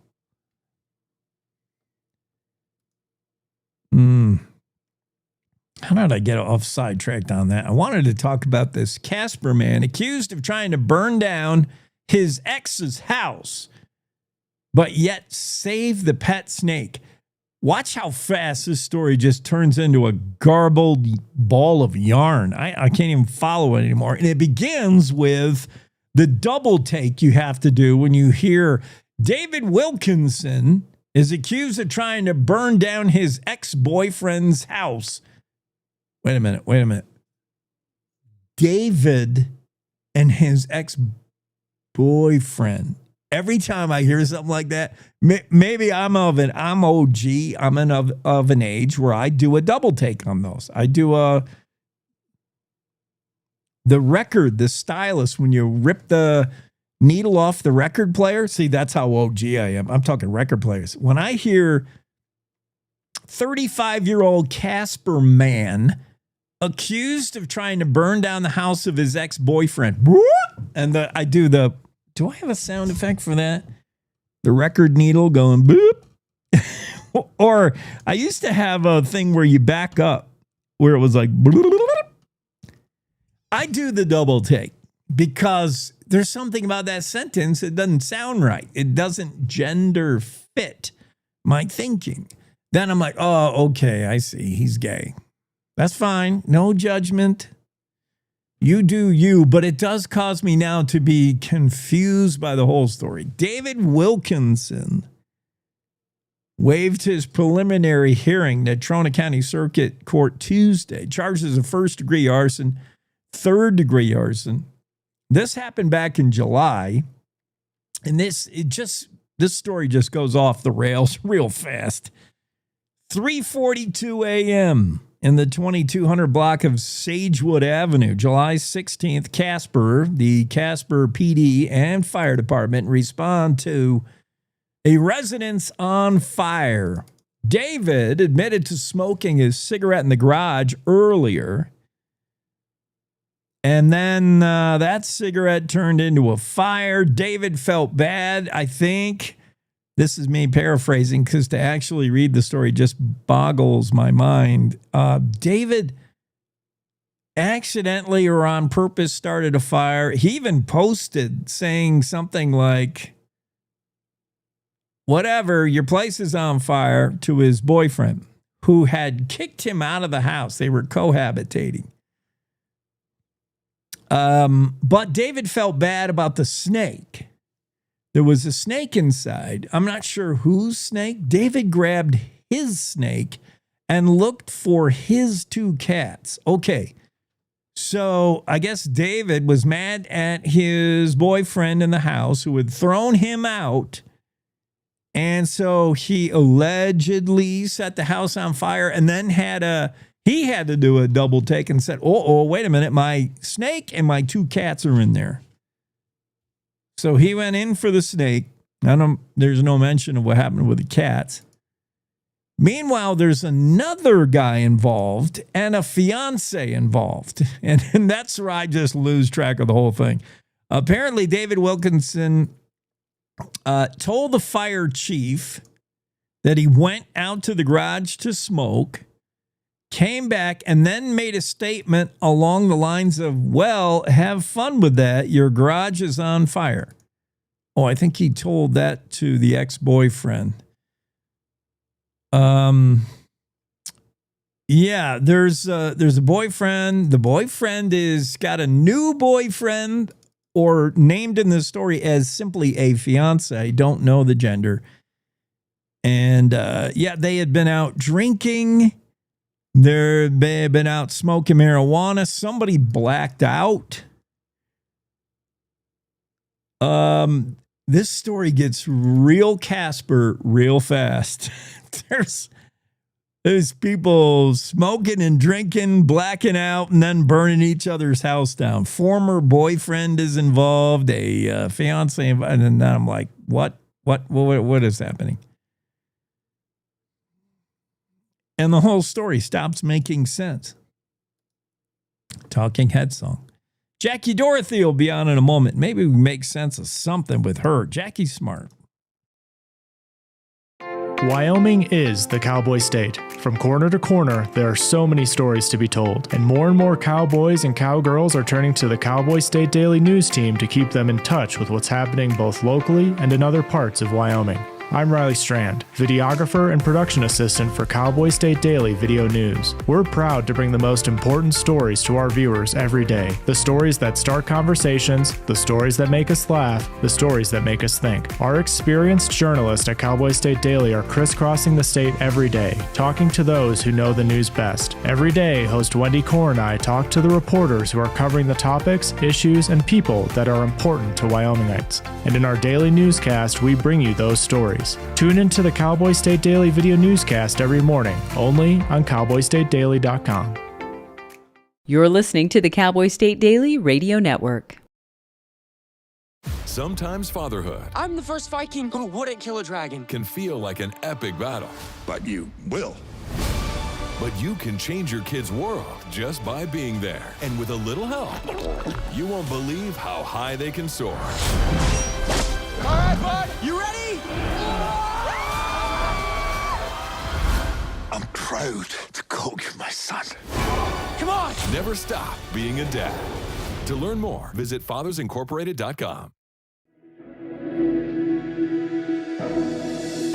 Logan Wilson here at the M Building in Casper, Wyoming. They do more than just support businesses and private events. They support nonprofits by offering reduced rates to help the community thrive. The staff here at the M Building have been incredible in helping me organize a fantastic event. They are great partners for those who want to make a positive impact on the community.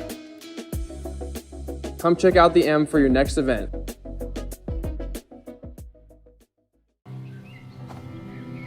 For decades, I've taught you everything I know.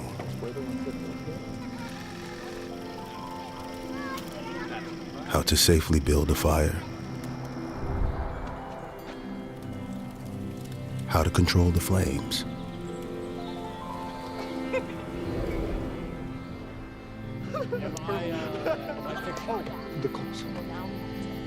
What to do with hot coals.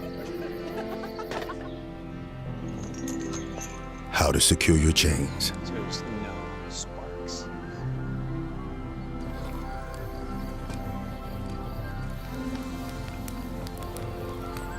But I can only teach wildfire prevention. Only you can prevent wildfires.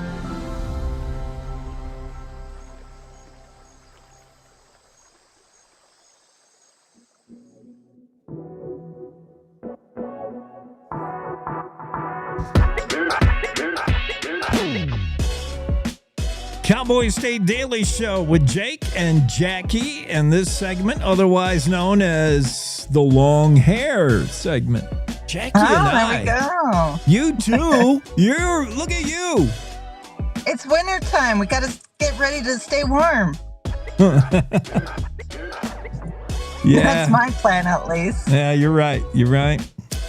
I wanted to discuss high school football playoffs with you. Of course, that's your expertise. This year it is. I will confess, I never knew anything about football until the last few years. And you had to get there pretty quick, right? You've got, yeah. I'm learning. Who knew? Yeah, Jackie, all about football. Thermopolis looks good. So I'm going to double check. I can't find my notes. Okay, here we go. High school football playoff scene. Just so you can seem knowledgeable for your young football player. All right. I want you to be knowledgeable. You can say that you know that. Where is Thermopolis? Okay, you're already locked in at the number 2 seed right behind Mountain View. Yeah. We lost by 1 touchdown. And of course, the kids blame the refs. You know how that goes. Oh, jeez.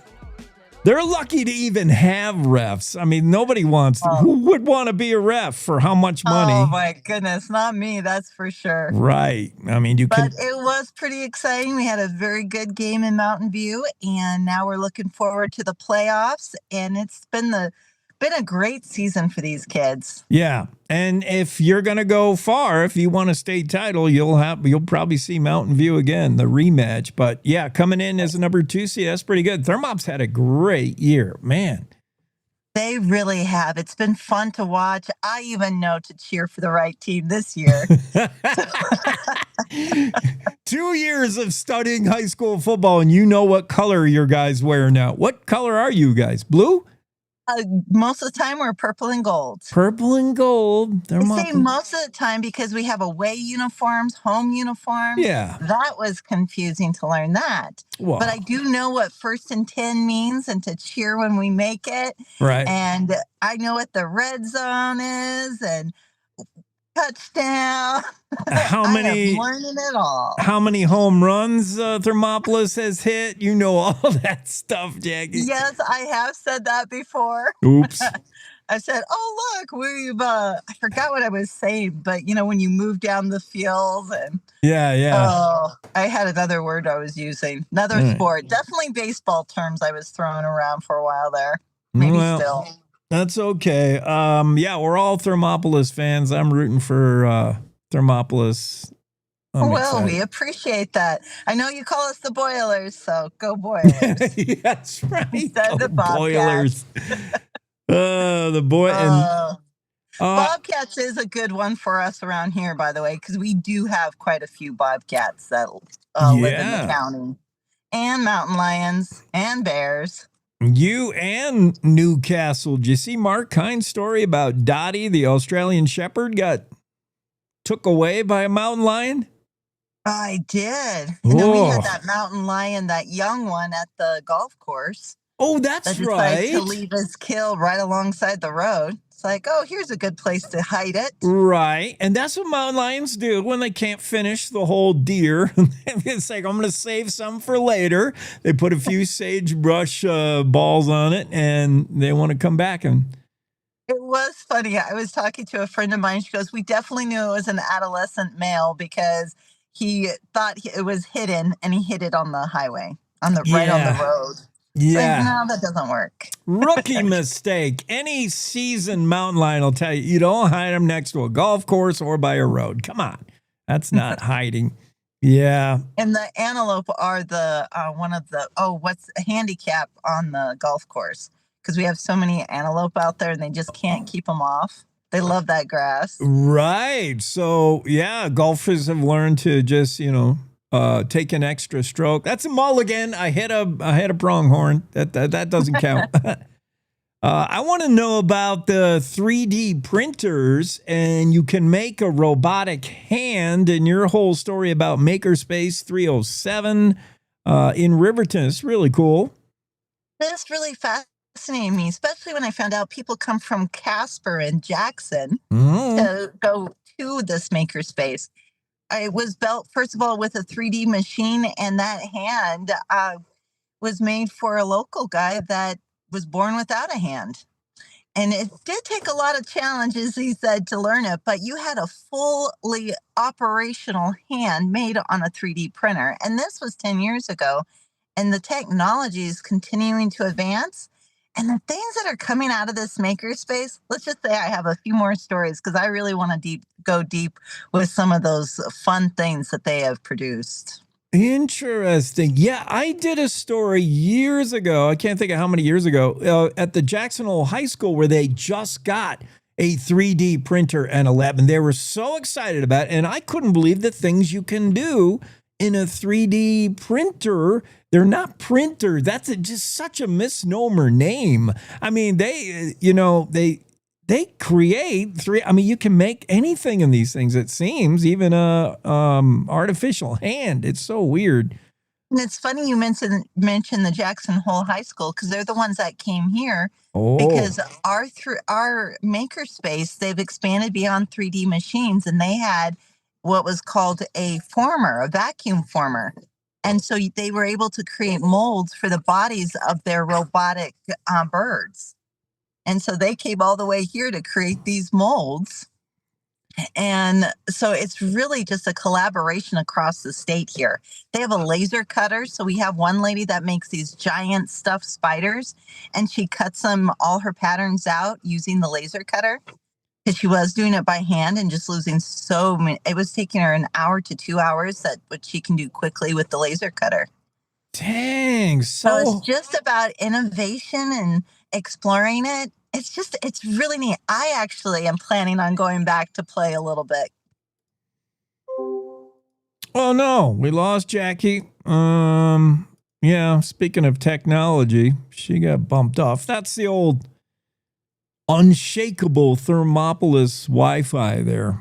Makerspace is truly unique and high tech. It's in Riverton. I am probably going to be in the Riverton Lander area next weekend, I'm thinking. And I might have to look this place up. Maybe Jackie and I can both visit. Makerspace 307 in Riverton. You know it's something when even those fancy kids from Jackson Hole High School go visit and see what the latest tech is. Jackie Dorothy's written that story, and you can find it. That dropped on October 19th. Need a robot hand? If you can think it, you can make it at Riverton's Makerspace. Pretty cool. And of course, it's October, late October, and we're doing haunted stories. Haunted Wyoming, the ghostly legends that haunt Cheyenne's historic train depot. This train depot has been in the news before. I remember this train depot. I believe it's abandoned, right? Union Pacific Depot. Just 13 years after it was built, claims of nightly haunting plagued the UP Depot in Cheyenne, Wyoming. The Wyoming Tribune back then assigned a reporter just to cover the story, and that reporter was never heard from again. No, I'm just kidding. But back at December 18th, 1900, there's stories in the Wyoming Tribune regarding the haunted UP train depot. Let's go back to Jackie. We'll try her one more time, see if her internet's a little more stable. Jackie, we're talking about the haunted Cheyenne train depot. Is this thing still used, or is it like decommissioned? It was haunted like right after they even built it, right? What was cool about it is I found this never before published story since 13 years after the Cheyenne Depot was built. They were complaining that there was noises in the basement that was not a cat, and they could not explain these noises away. Now, I do want to say that when I really did some other deep dive on this story, it was a very modern structure, and it did have boilers and other heaters. So that could be another explanation. But they did do investigations, and there's strange things that happen at this Cheyenne Depot. And it is used today as a restaurant, a visitor center, a museum.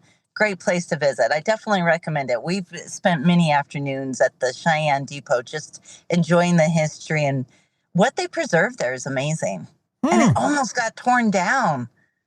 So one of those structures that they almost destroyed. Right. Well, this depot's been in the news before for Cowboy State Daily, right? Oh, I'm not. Wouldn't be surprised. But I was just thinking about where it's situated, and what a great building. It is a cool looking building and comes with a lot of history and comes with a lot of spookiness. I know what you're talking about, the ghost tours. So every year, and it's happening right now, the Visitors Center is doing their ghost tours. Renee did a story on it. Ah, okay. Quite a few years ago. I think it was back in 2020 or 22. So... and something definitely put on your bucket list. If you can't make it up this year, plan on next. It's just a fun tour that Jill Pope helped put together, and she's the author of Haunted Cheyenne. So just some great fun there.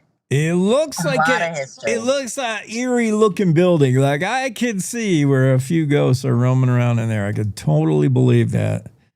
Well, the part that got me is how quickly it got haunted. But as she points out, you're next to a railroad. You do have deaths that are happening, and tragic ones, and murders. So, something to look at.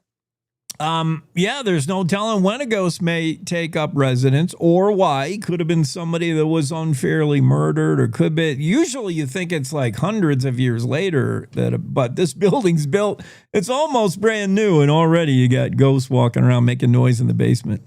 They actually thought it was because there was this older guy that went down in the cellar and tried to kill himself. He did not succeed, but they think that the spirit or whatever it was that was trying to get him to kill himself is still there, atoning for the fact that it failed.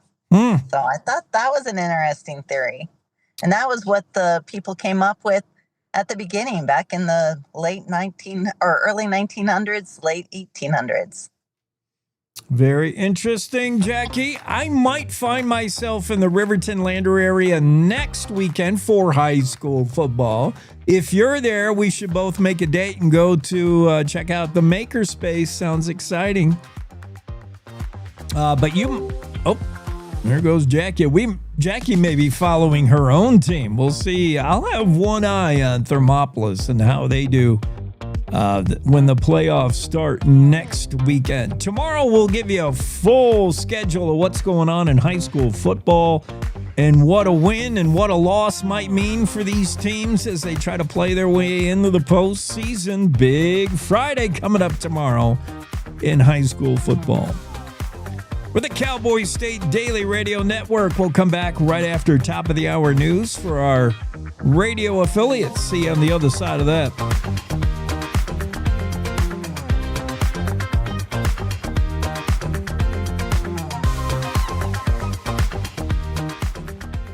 It's time to take a look at what's happening around Wyoming. From the Cowboy State Daily News Center, I'm Mac Watson.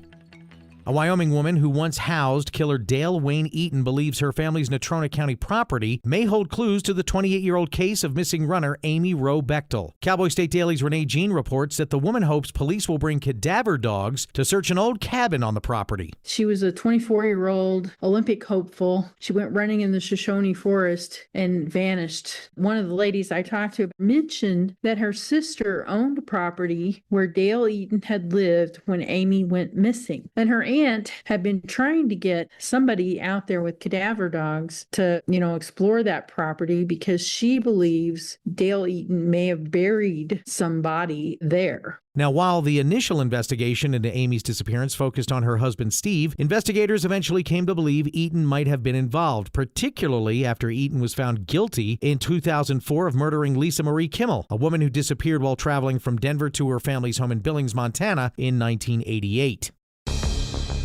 The Wyoming Division of Criminal Investigation is now working closely with the FBI to investigate a suspected improvised explosive device discovered Tuesday morning outside the state capitol. Cowboy State Daily's Jackson Walker reports what exactly was found at the Capitol and how investigators are looking for a person or persons of interest. DCI Commander Ryan Cox told Cowboy State Daily that the item was likely not something a consumer could buy in a fireworks store, adding that this was something that they likely created on their own to cause a disruption at the Capitol. DCI at this time has identified 2 subjects of interest which they believe may be connected to the incident, and they are working on reaching out to those individuals currently. Cox tells Cowboy State Daily that authorities are investigating the incident as though the firework was placed there with malicious intent. If you have any information about this case, you're asked to call the FBI.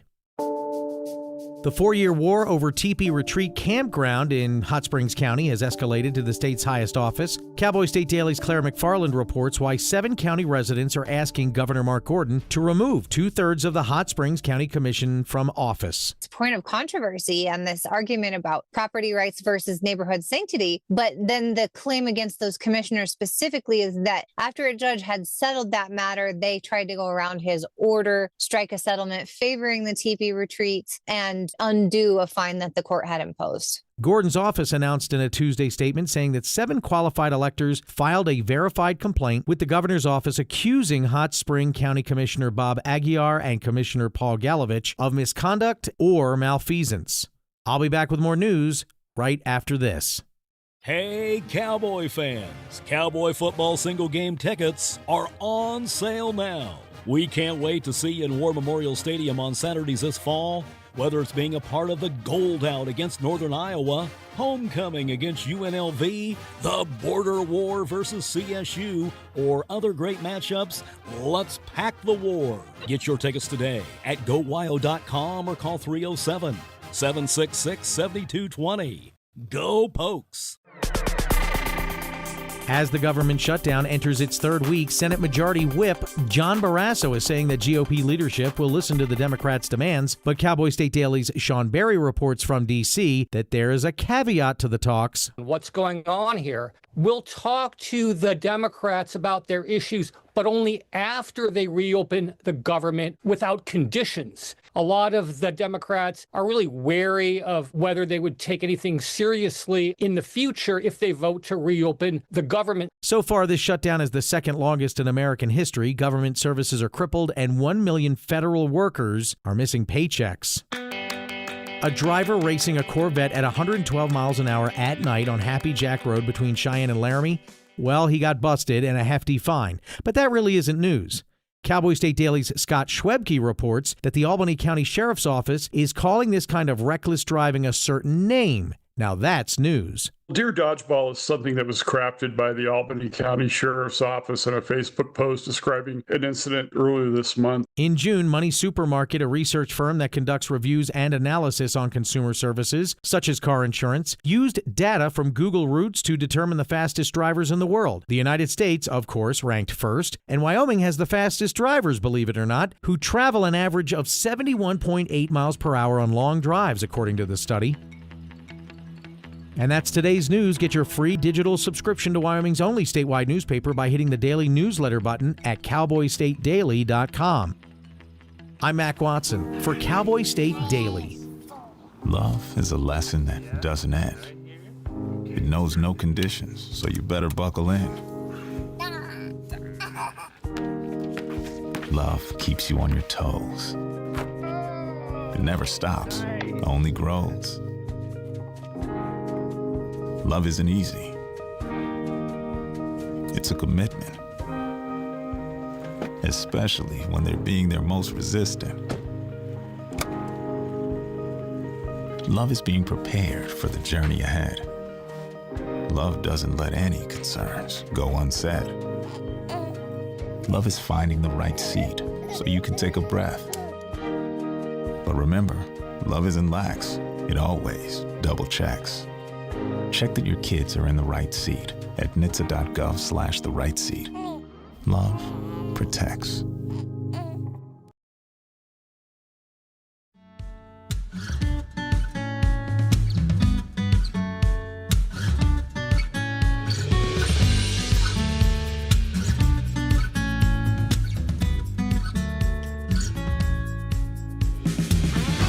Here comes Mark Hines, Thursday Cowboy State Daily Show, and we're going to talk about that little dog that's maybe got 9 lives. This dog is the size of a cat, kind of.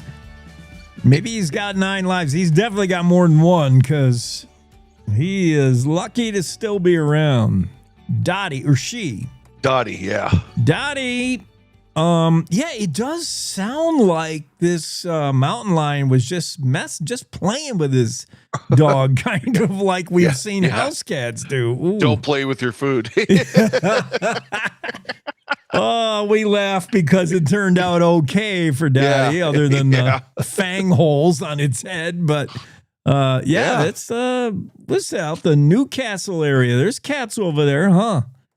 Yeah, there's going to be more cats in more places. They're it's good news for from a species standpoint. It's good news that we're seeing more of them, and we're seeing them in more and more places, including Newcastle isn't quite out on the prairie, but it's getting there. But they are seeing them in prairie country as well. Yeah. So that's cool on one hand. On the other hand, if you have things like pets and livestock, maybe it's not so cool. But in Dottie's case, all's well that ends well. Yeah. I was surprised by the things that did not alarm the cat. Banging on a window, honking a horn. Mountain lion's like, whatever, heard that before. But the mountain lion is trained to hear like a vehicle. Mountain lion's like, somebody started a truck. Yeah. I'm getting out of here. It's weird. Yeah. That is strange. That was a cool story. But we'll have to stay in touch with the Williamsons and see how the houndsmen do out there, if they manage to right. get any cats chased. But yeah, she was saying that her and her neighbors are surmising that there might be a family. Well, insofar as a mother and then some, juveniles or subadult offspring. Not like a litter of kittens or anything like that. But there's been instances of that. I think we've had some stories about people capturing, groups of mountain lions on on their trail cams, and that's almost always what it is a mom with, juvenile offsprings. Yeah, and there's people on the Facebook page commenting on the story. Some are, saying that, hey, we got to coexist with animals and all this. I don't see, this family doing anything right or wrong. Like, yeah, you coexist. Mountain lions are there. They're cool. But when they start coming on the property and snatching some of your, I mean, you just run them off. We're not saying you go, mow them down, but you get some houndsmen and you run them off. I mean, cats don't belong that close where they're snatching your dog. Golly. Yeah, I suppose, that's definitely one way of looking at it. And, the houndsmen, they want any reason they can get to get their dogs out because, well, they argued that before the legislature a couple of years ago when they decided to have that non-lethal season so they could keep their dogs sharp because, their dogs are like us. If they don't work for months on end, they get rusty. So, those hounds need to go out on a regular basis and do what they do to stay sharp. So yeah, good for the dogs and ultimately good for the cats. If they're in areas that are just too populated, they got to be pushed out by non-lethal means. A couple of dogs chasing them. let the dogs turn the tables here instead of, Dottie will probably be cheering on this effort. Go get them. These hunters, hunters conflicts with grizzlies. We've seen it every season. This seems to be happening more and more. There's a particular area in Island Park where we saw, this is now the third incident of grizzly shot. Third year in a row. Yeah. Golly. Yeah. Honestly, overall, this year's a lot quieter than last year. We didn't really have any major incidents in Wyoming, but there was a bunch in Montana and Idaho last year. Yeah. And so far, to my knowledge, this is the first one, this year that ended with the bear actually getting shot and killed. But no, you're right. It's the very nature of hunting. You're out there, you're moving before dawn or after sunset. You're moving quietly.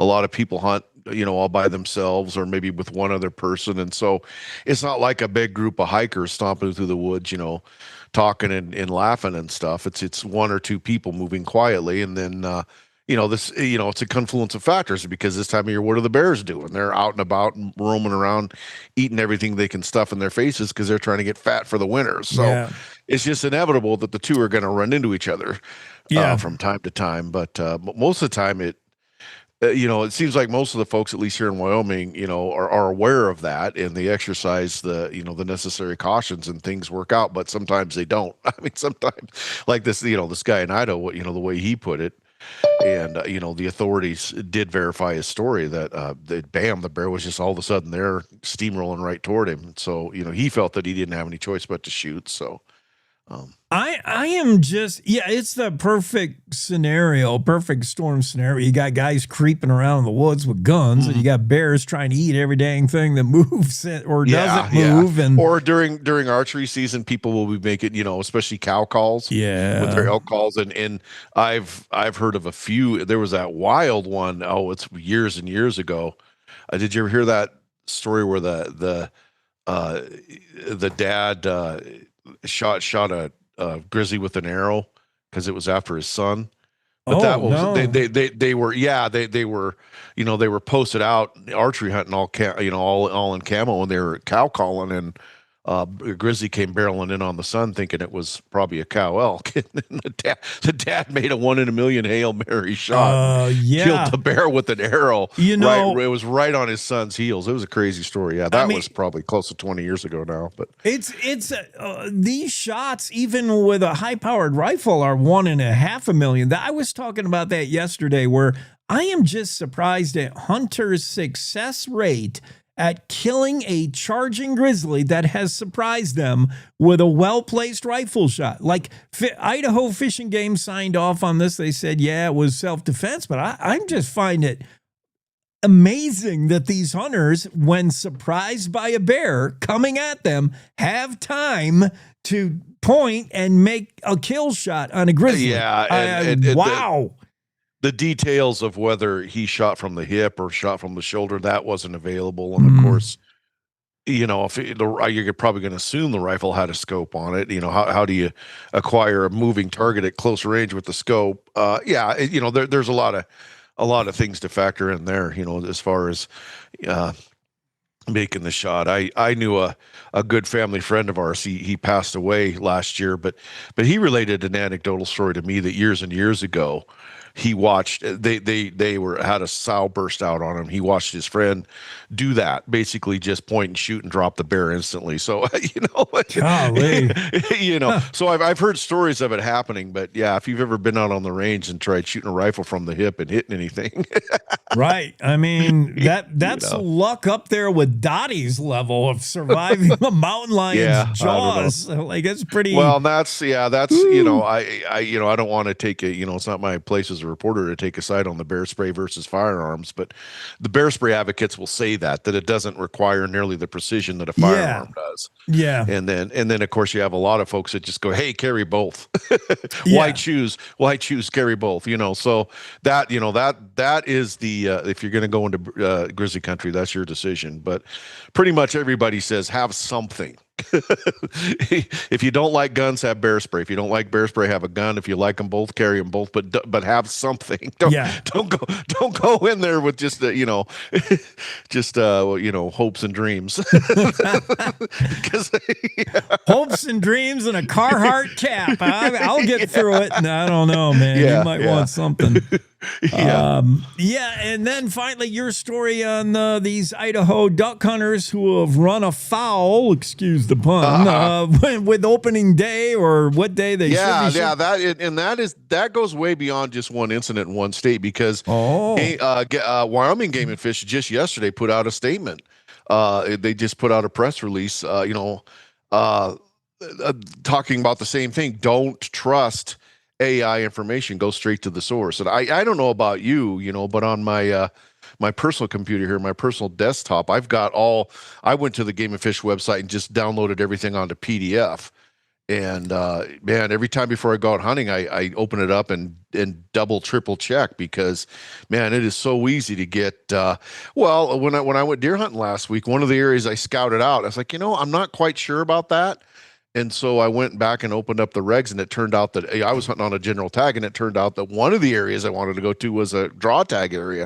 I was like, oh, I'm glad I double checked that. I'll go to, so I will not go hunt in that area. Yeah. And I could see why hunters sometimes allow ChatGPT or AI to comb the internet for the answer, because one of the knocks on Game and Fish and Fish and Game is that hunting has become so complicated with areas, what days it open, close, what can I shoot in what area, when. It's become a little bit, you've got to do your work, you got to do your research, and you might be inclined to just let AI do it for you, but make sure AI knows what it's doing, man. Yeah. I don't know. So, all right, buddy. Yeah, you have a great weekend, Mark. We'll see you next week. All right, have a good one. Bye. Mark Hines on the Cowboy State Daily Show. Let's take a quick break, and I think I've got David Pauly joining us. I'm pretty sure we're going to talk about trapping reform. Speaking of wildlife and animals and outdoor stuff, David Pauly, I think we're going to get to him next. We're going to talk about trapping reform in the state of Wyoming. We still trap aminals in this state. Seems like a old school trapping. You think of like the mountaineer era, but yeah, we still trap, but do we do it responsibly? Do we need to have some more guardrails in place? We'll talk about that next, right after this quick break on the Cowboy State Daily.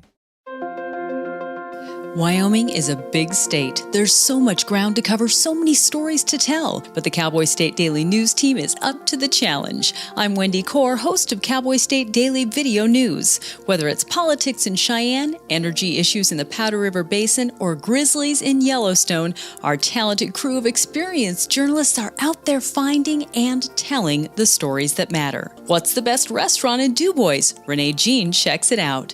What's the most recent Supreme Court decision mean to our everyday lives? Claire McFarland explains. How is the upcoming elk hunting season shaping up? Mark Hines lets us know. Every day, I talk to the reporters who are covering the topics, issues, and people that are important to Wyomingites, and in our daily newscast, I bring you those stories. Tune into the Cowboy State Daily Video Newscast every morning, only on CowboyStateDaily.com. This is the Cowboy State Daily Radio Network. Mom, I got it. What are you doing in there? I got stuck. Are you a dog? I wouldn't do that. Have you seen the pliers? Where'd you find those? It's not your birthday. Sorry. Bye, Grandpa. Bye, Grandpa. Take care of yourself. What are you doing? What are you looking for?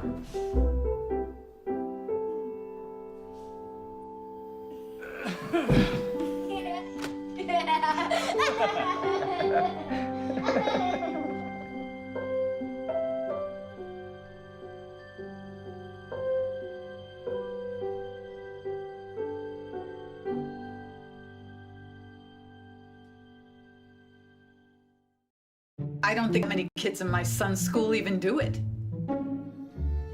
He makes fun of his friend who vapes. He would never try it. She's into soccer. She's on the honor roll. She's just not the type. No way. No way. No way. No way, my kid would never vape. Get your head out of the cloud. Today, nearly 8,000 kids will start vaping. Maybe even yours. Learn about the dangers at talkaboutvaping.org. Life's daily battles are not meant to be fought alone. We're not powerless, so long as we don't lose sight of what's important. Don't be afraid to seize that moment to talk to your friends. Cloud, you okay? Because checking in on a friend can create a safe space. The first step on our new journey. You coming? Reach out to a friend about their mental health. Seize the awkward. It's totally worth it.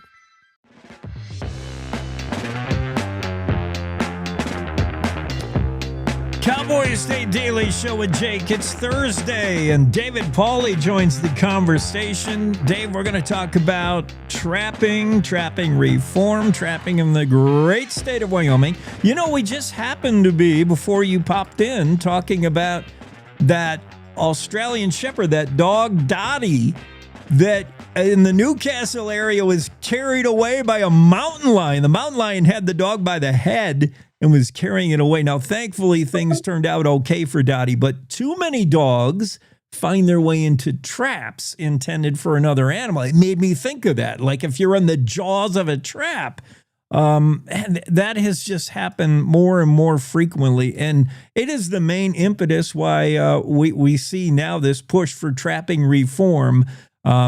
Yeah, so where do we start? We share a mutual friend, Lisa, with Wyoming Untrapped. They've been foremost in trying to create some guardrails for trapping, because trapping needs to be done right. It needs to be done humanely. I don't know, where are we? Do you work with legislators? What do you do, Dave? Yeah, well, thanks, Jake. Nice to be with you. Yeah. I've been in the trapping arena about 40 years on many different levels. And yeah, I have worked on state legislation, but now I'm primarily working on reform, working on getting rules and regulations that are fair to all participants, the non-trappers, the hunters with dogs, the hikers with dogs, and just try to make and try to seek some places where there are trap-free zones where people can go and recreate with their dogs and know that there won't be these devices. Yeah, so let's be clear. I don't think anybody is saying we should stop trapping when we want to get rid of trapping. There's some who feel that, it's not a humane way to take an animal. I get it. But there is trapping in Wyoming, and nobody's trying to eliminate that, but we got to make sure we do it right. And we're going to talk about some of the ways you do it right and some of the reform going on. This is not the 1800s Wyoming anymore. There's places where you can set traps with the intention of getting a coyote or something, but it might be very near a place where people recreate with their dogs, and that might not be an appropriate spot. Talk about where traps should be. Is there efforts being made to make sure trappers are out? Yeah, I think a couple of things, Jake. The purpose of my upcoming workshop tonight is an awareness course. It's to teach people who do recreate with their dogs, hunters or hikers, that they need to be aware that these devices are out there, and they need to recognize what type of device it is, and if their dog gets into it, how to get their dog out of it. But it really starts with, if we were to talk to many of your listeners and say, when and how do you think trapping happens in Wyoming? Most of them are going to say a couple of months in the fall for a couple of species, and I'm very cautious then. But the reality is these devices are out there 12 months of the year. They're out there 7 months of the year for fur bearers. You have 7 animals classified as fur bearers, and that season is 7 months.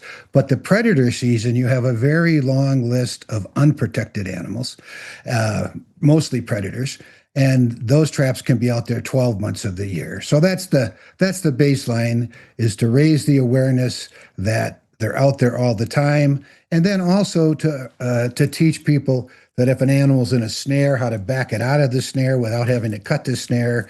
If it's in a foothold trap, how to put a head cover on your animal and leash it before you take it out of the trap. And in a body grip trap, some emergency methods that might save your dog. That's not 100%, but it's that kind of information to get them, and to recognize where trapping might be taking place, or where, I should say, I'll say trapping and research. So if they see a CD floating in the air and shining, that didn't get there accidentally. Somebody put that there to attract bobcats or to attract coyotes. Same thing with squeakers. If you're walking with your dog and you hear like a electronic squeaker, like a fire alarm go off, that's an attractor. There's all sorts of things. But the main thing is, if your dog is acting, I call it getting birdie. If he's getting excited and he's focusing his energy on one spot, you should have him on a leash and withdraw from that area, because it could be a trap, it could be a researcher's trail camera, it could be a DNA snag to gather fur, but whatever it is, you don't want to be there with your dog. Yeah. So it's those kind of awareness things. Interesting. I didn't know about the visual aspects of what could be around a trap. Obviously, there's a scent attractant, and your dog's got a good sniffer. So do the animals trappers are trying to trap. So there's probably some bait there, and that's why your dog's going to go off trail and seek maybe get itself in trouble with a trap. But what are these visuals you're talking about, and audio? Yeah, well, the visuals are, a person could put up a plastic crow on a pole and just 8 feet in the air. And then an animal sees that and does line of sight to go see what that is. And then the trap would be in that area. And the trap would then have like a dirt hole with some wool or some bait or beaver cast or some mutual attractant that your dog is definitely, if he doesn't want to eat it, he's going to want to roll in it, but he's going to be attracted to those scents. The acoustical ones are less common. Bobcat trappers use them a lot. They're little tiny squeaker boxes that sound off for 10 seconds and then shut down and then go off. And it really does draw in felids, but dogs are inquisitive too. So anything that you see out of place, if you see like a yellow plastic mail newspaper container up off the ground, that's a trap for a pine marten. Your dog probably won't get into that, but could, depending upon how high it is. So anything that you see that's out of place, you should be aware that traps could be there. Interesting. Okay, so the workshop tonight, those of us that can't get there, give us some spoiler alerts, some sneak previews, some things we can do. Here's the thing. Yeah, if your dog is caught in a trap, we're all going to be panicked. You're going to be panicked. The dog's going to be panicked. You talk about covering the dog's eyes. That's a key with wildlife. If you encounter a mule deer stuck in a barbed wire fence, like cover the animal so it can't see. It'll be much calmer to work with. But what about you?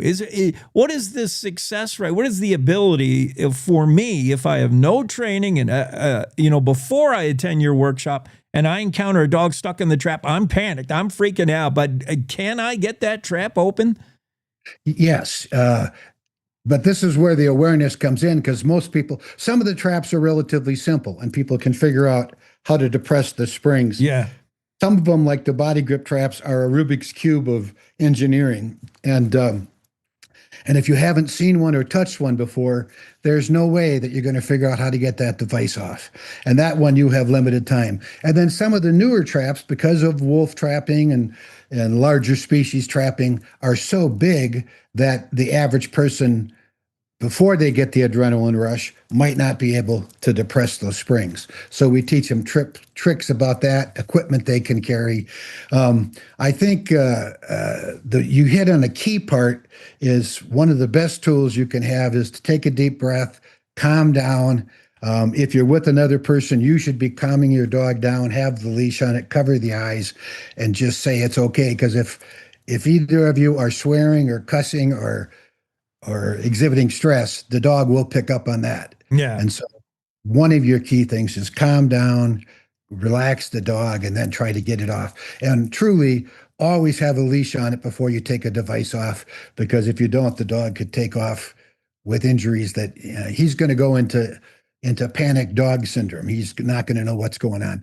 And the other thing we touched on, Jake, is that it's your dog and you know this dog, but don't think that it won't bite you, because it's in pain. Yeah. And so, if you have a device on it and it's bleeding and it's sore foot and you touch that sore foot, you may get bit in the face. So you could take your leash on it and do a little muzzle wrap with your leash and then hold the dog, and that will protect everybody.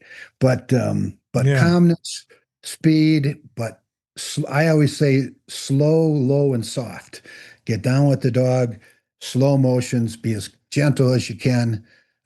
You might have to hum in your brain, soft kitty, warm kitty, little ball of fur. Okay. Something to bring you down. Yeah. But if you do those, you know what these devices are, you can get them off.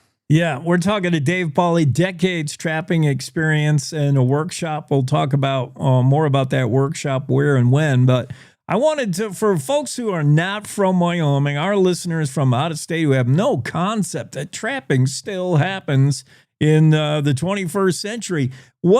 There's fluctuations in the market. There's not many people who trap, at least not compared to maybe 100 years ago. But there are still trappers, and there are still fur-bearing critters where, depending on the price of the pelt at any given time, you could see some trapping action and activity. Where are we now? Give me an idea of what the market's like and who we could see out there who are setting traps legally. Yeah.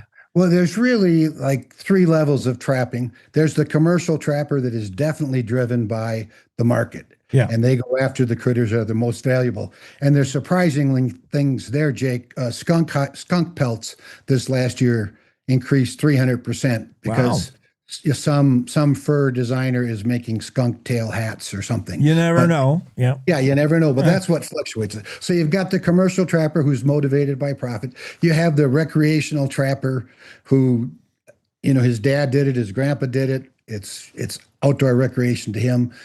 He or her is not as impacted by price, except for, price of gas is high, price of everything is high. So a lot of people don't trap as much. And then you have the recreational person who has chickens and thinks that traps are going to solve their chicken problem and their predator problem. And in those cases, that's an easy solution because people don't have predator problems with livestock.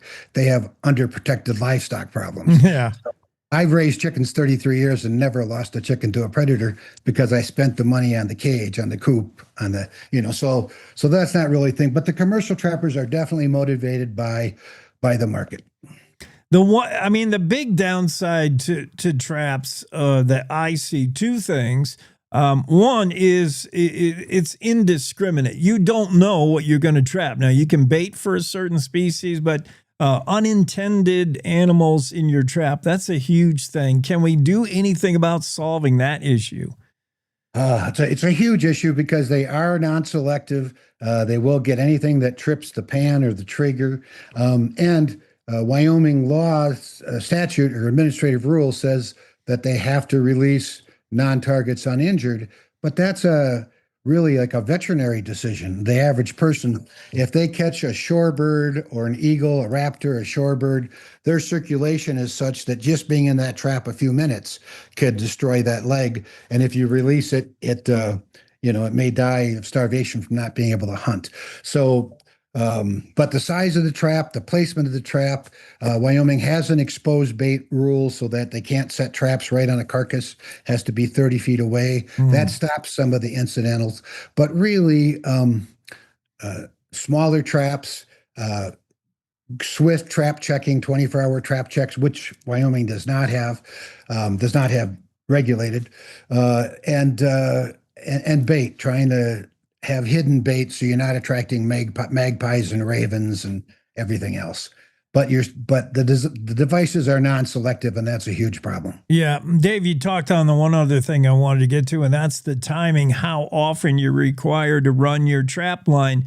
We've seen some movement in reform at the legislative level, but I think that's one key thing is we have to mandate how often you should get out there and check your traps to be humane. Every trapper should know this, but if we have to make it law, we got to make it law. I want to see that happen. I thought we did succeed getting that over the finish line. We haven't.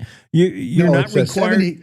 72-hour trap check for foothold traps, and once a week trap check for body grips and snares. And that once a week really translates to once every 13 days. They're mandated to check once every 13 days and once every 72 hours. In fairness, most trappers who are trapping for fur are going to check more frequently because they don't want that fur damaged. Yeah. So they probably exceed that. But the predator trappers have no value in the fur. They're just so, and when I relate this to dogs, having a dog and a snare or a body grip for anything longer than 24 hours is death. I mean, they're just not going to survive. So it should be, many states have 24 hours. Many more states have 48 hours. 72 hours is on the outer end of the cusp and needs some reform. Okay. And let's say maybe it's not a dog. Maybe it's actually you or a kid. Are you required to mark where there's a trap in any way? You don't at this point, no. And part of that is the fear of sign pollution. That's why part of this campaign is to try to get trap-free zones. I mean, we get back to the number of trappers versus the number of dog recreationals, hunters, and hikers. And I didn't do the statistics, but it's a very small percentage, like 2,000 licensed trappers in the state, and there's probably 56% of the population that hikes or hunts with their dogs. So that small percentage of trappers is dictating land usage for everybody else, restricting access to public lands. So there should be in every county in the state a trap-free zone, safe dog zone, some BLM land, some state land, some county land, and just designate that as trap-free. And that would solve a lot of the conflict problems because people would have a place to go. Yeah, that sounds fair, Dave. I mean, striking some kind of balance. You're right. Most of the land, most of the usage when we're getting out there is walking the dog for the most part. There's compared to trappers anyway. So the workshops, where are you tonight? In case we're in the area, you got a workshop going. You do this all the time, letting people awareness about traps, how to get their animals out of it. If so, where are you? Yeah, well, we're going to do it tonight in Alpine at 6 p.m. And I'm sorry, I should have had the flyer in front of me. Oh, that's all right. Alpine's not that big. We can find you. Just show up in Alpine. Well, like, where's that trapping thing? So you're right down the road from me, right down the Snake River Canyon. Okay. Yes. Cool. That's going on what time? 6 to 8, and then so it's about an hour lecture, if you will, about useful information, and then the rest of the time is looking at the devices and handling them, letting people see them themselves, and letting them see the tools that they can use to get animals out of traps. I'm sure there's more info on the interwebs. Check out Wyoming Untrapped. I know they have a Facebook page. Lisa keeps that updated. So, yeah, check that out as far as when and where. And, Dave, thanks for all the work you're doing with the whole trapping thing. Yeah, it's an issue. Yes. Thank you for helping. Yeah, you bet. Have a good workshop tonight. And we'll see you. Don't be a stranger. Come on again. Let me know whenever we need to get you on again. All right, my friend. Thank you. That's Dave Pauly, and we're talking about trapping reform in Wyoming and all things trapping. Yes, we still trap in the Cowboy State, but we got to do it right. We got to do it humanely, and we got to make sure of what's in our trap. If your dog, Dottie, gets in a trap, and Dottie's got a history of getting her head in the wrong places, the mountain lion jaws, or a trap, how would you release your dog? Armed with that knowledge is going to help you a whole bunch.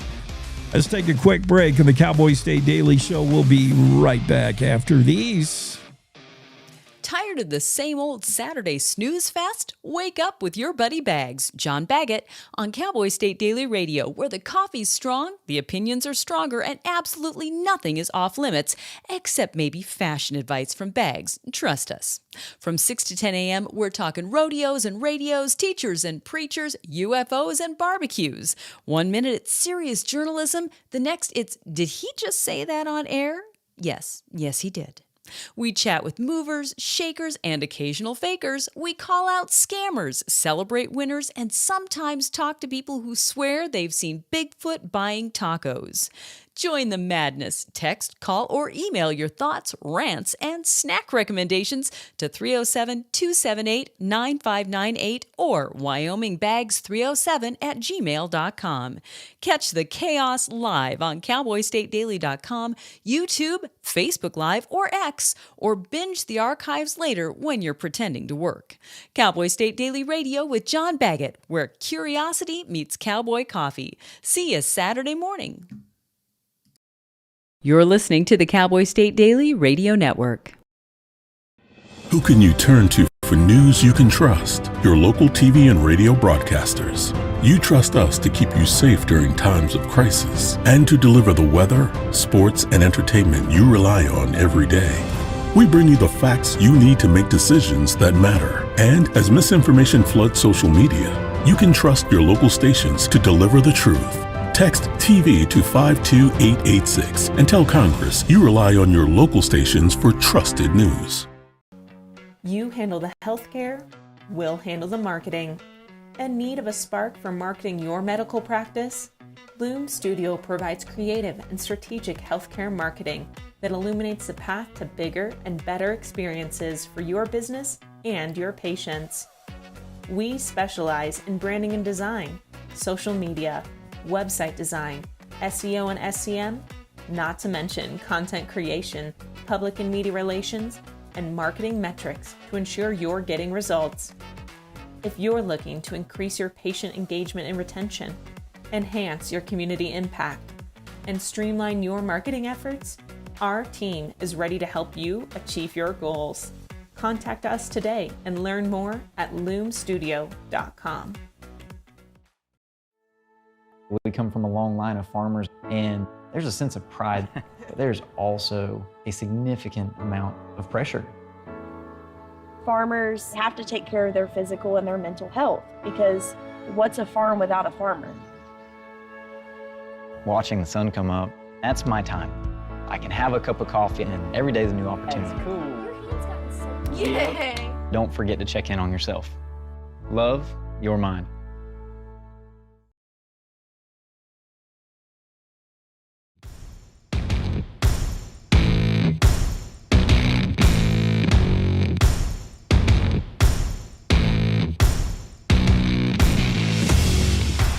Hey, big thank you to our listeners who popping in on the text line. We have a studio phone line, by the way.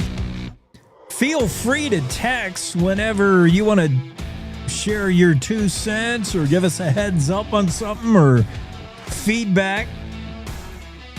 Unless it's negative, and then keep it to yourself. No, whatever you have to say. We would love to hear. Text 307-999-TALK.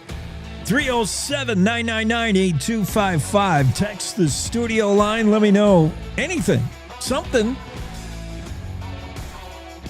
One of our listeners gave me the scoop that breaking news, the FBI is looking into illegal gambling, alleged illegal gambling in the NBA basketball. Trailblazers coach Chauncey Billups, Miami Heat guard Terry Rozier, among 30 individuals arrested by the FBI for gambling. Now, it's not all basketball related, I don't think. Some of it is just gambling. Billups was charged in an illegal poker operation tied to the mafia. Okay. Others were betting on basketball games, not necessarily the ones they coached or played in. But if you ever watch a basketball game, it's not hard to believe that players are throwing the game. In particular, their defense. I use defense loosely. They don't play defense in the NBA. That's why I don't really like basketball as a sport. That's the bottom of my list. I'm hockey, baseball, football, in that order. And then basketball, man, if I was desperate, I might watch basketball. I'd be more inclined to watch the W before I watch the guys play. The women play harder than the men. Women are badass, man. You watch Caitlin Clark play that game. You watch those. They are like, that's a more physical sport, women's basketball, than men. The men don't play any. It's like a perpetual all-star game in the NBA. There's the unwritten rule that you don't really try to play a lot of defense. You kind of like, well, wave an arm. Don't get in the way of anybody. That's why if people played defense hard in the NBA, scores would be more like college. It'd be 77-72 final score instead of 132 to 120. The only reason they're not scoring 200, they just run out of time. That's why I don't watch basketball. I mean, you want to watch a basketball game, you just tune in the last 2 minutes, see who scores last. That's who wins. Nobody plays defense. So how could you tell somebody's throwing a game? I guess guys could intentionally miss shots, but that shows up in your own personal stats. See, I don't think that's how anybody's throwing a game in b-ball, because sooner or later you miss enough shots, you don't have a job with that team anymore. Your agent says, I can't get you a high-paying contract no more, because you're not good. You're missing all your shots. And you can't explain to the agent, well, I'm doing that because the mafia is paying me to miss shots.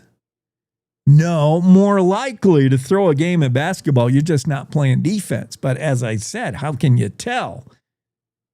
Is that guy just playing a regular old NBA defense? Or is he being paid by Italians, Sicilians in particular, to kind of, go easy on the defense? Whoops. Oh, that guy got by me.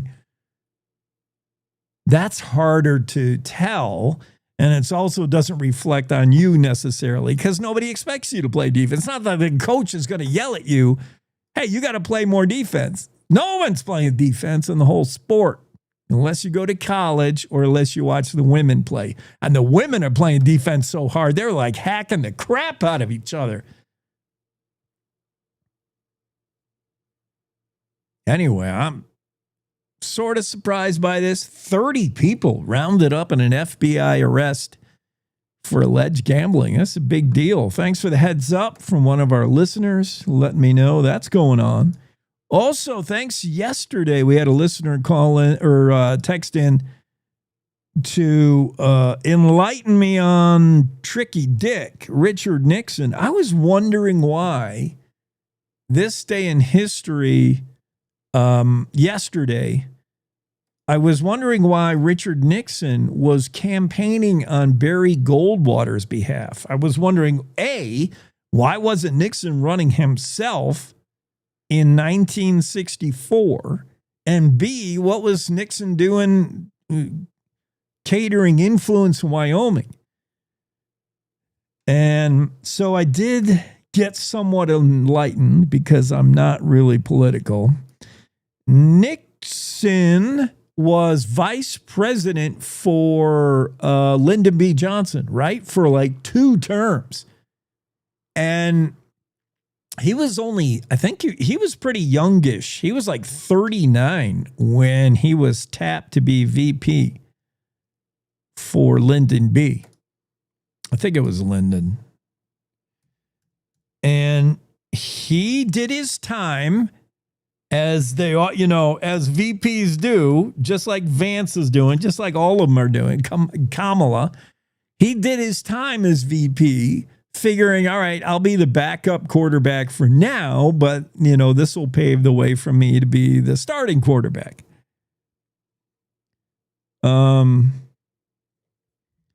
Lyndon, do I have my dates wrong? I think Lyndon B was... Oh, no. Served from 63 to 69, became president after the assassination of JFK. Who was his VP? I'm pretty sure it was...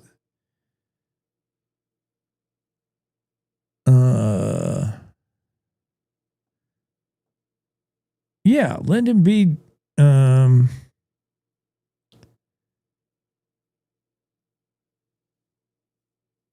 Oh, no, Lyndon, well, I don't know. I might have it wrong. I don't know politics. But I know Nixon was vice president from like 63 for a long time. And then the speculation was he was going to run for presidency. But instead, he didn't parlay the VP into P. Instead, he went AWOL. He went out of country and went on he did other things in dabbling in politics outside of the U.S. Then he came back and everybody thought, all right, he's going to run now. And he opted not to. He said he wouldn't, and people thought he's still going to run, and he didn't. And he allowed Barry Goldwater to have his shot. He took his shot, and he didn't win. And then Nixon finally threw his hat in the ring after that. But Nixon did peddle influence in Wyoming, according to one of our listeners. Richard Nixon had significant relationship with Wyoming, served as a running mate for Dwight D. Eisenhower. Okay, so it was Dwight D., I think he was VP for. And then Lyndon B. beat Barry Goldwater in 64, despite Nixon's stumping for him. And and then finally, obviously, Nixon would become president, and then the whole Watergate thing. But okay, now I got it. Yeah. VP for 2 terms of Eisenhower. Right? Dwight D. I mean, I wasn't around then, so I don't know this stuff, and I don't really care about politics. Dwight D. Yeah, that makes more sense because Dwight D. was a Republican. Yeah. Served from 53 to 61. That would be the 2 terms, and the vice president for him was Richard Nixon. So Nixon, served 2 terms of VP under Dwight D. Then decided not to run for president. I think everybody thought he would. And that's when he went on his walkabout. They call it the wilderness years of Nixon. And then he came back, and instead of running, he said, Barry, it's your turn. And he stumped for Barry Goldwater this day in history in Wyoming yesterday. Got it? Got it. Whew. Let's do a little bit of this day in history. Today is October 23rd. And these things happen on this day. It was kind of a light day historically. Gilbert Lee, English remittance man, was the guest of the Bar X Cattle Company, died in a 200-foot fall on this day while hunting bighorn sheep in Ten Sleep Canyon. Yeah, there's a lot of places you could fall off at Ten Sleep Canyon. He spent most of his life as a big game hunter, one of a collection of occupations common to remittance men of the time. It was an interesting story if you ever want to look him up. He's a interesting guy. Gilbert Lee, 1884, fell off a cliff on this day while he was hunting bighorn sheep as guest of the Bar X Cattle Company in the Ten Sleep Canyon. 1890 on this day, 5 dray licenses, a dray license is a freighting license, were issued in Newcastle, Wyoming. This day, 1890. Oil was struck on this day in Salt Creek. This day in 1908, the prodigious oil field remains in production today. Oil discovered in the Salt Creek area on this day, 1908. October 23rd, 1972, Fossil Butte National Monument was created. Have you ever been down there to Fossil Butte? Pretty cool area. 2010, F.E. Warren Air Force Base. They acknowledged communication was disrupted for about an hour, maybe a little less than an hour, and 50 Minutemen III intercontinental ballistic missiles were affected. Now, the Air Force would say this equipment failure, the communication failure, did not mean there was not the ability to launch if necessary. But they did acknowledge on this day in 2010 that for nearly an hour, communication was disrupted. With the ability to launch 50 Minutemen III intercontinental ballistic missiles. Of course, now we're swapping out all the Minutemen for the new fancier missile at F.E. Warren Air Force Base. And we would already be done with that if we could get the Air Force people to stop shooting each other down there. Oh, man. That's a whole nother issue. All these things happen on this day in history, October 23. I think we should rodeo, but I'm not necessarily ready to rodeo. Whoops. Yeah, when I went to look for the rodeo road show this morning, it was too early. I went there at like 3:30 a.m. That just shows you how early you got to get after it to get the worm, to get the rodeo show, and it wasn't ready yet. So let me get it now for you. Stand by. And the Western Ag Network's Rodeo Roadshow with Will Rasmussen. Pretty soon here, we're going to be doing the Super Bowl of rodeo. NFR will be coming up in another couple of months. I think we finally know who the top 15 finishers are in every event. So I think we do know who's going where. But Will's been hanging out with some rodeo stars. He had a good guest on yesterday. Here's the Rodeo Roadshow on the Western Ag Network. It's the Rodeo Roadshow on the Western Ag Network. Hi, everybody. I'm Will Rasmussen. Good to have you along. Trey Yates, Pueblo, Colorado, a 30-year-old team roper from a superstar family going to his 4th National Finals rodeo. It's been 2 or 3 years since he's qualified for Vegas. We talk about that. We talk about how close races can be. Trey Yates on the Rodeo Roadshow. Glad to have him. He's coming up next. Stay close. Are you new to targeted grazing and want to start or even grow your grazing service? Then Targeted Grazing 101, Starting and Sustaining a Grazing Service Enterprise, is the practical guide you need. This how-to book draws on interviews with over 30 experienced grazers to help you succeed. And it's available as either a paperback or USB with discounts for bulk orders. Order today at sheepusa.org and start making the most of targeted grazing. Fall is here and ranchers know that it's more than just changing leaves. It's production sales season. You've put in the hard work and now's the time to make sure your genetics get the attention they deserve.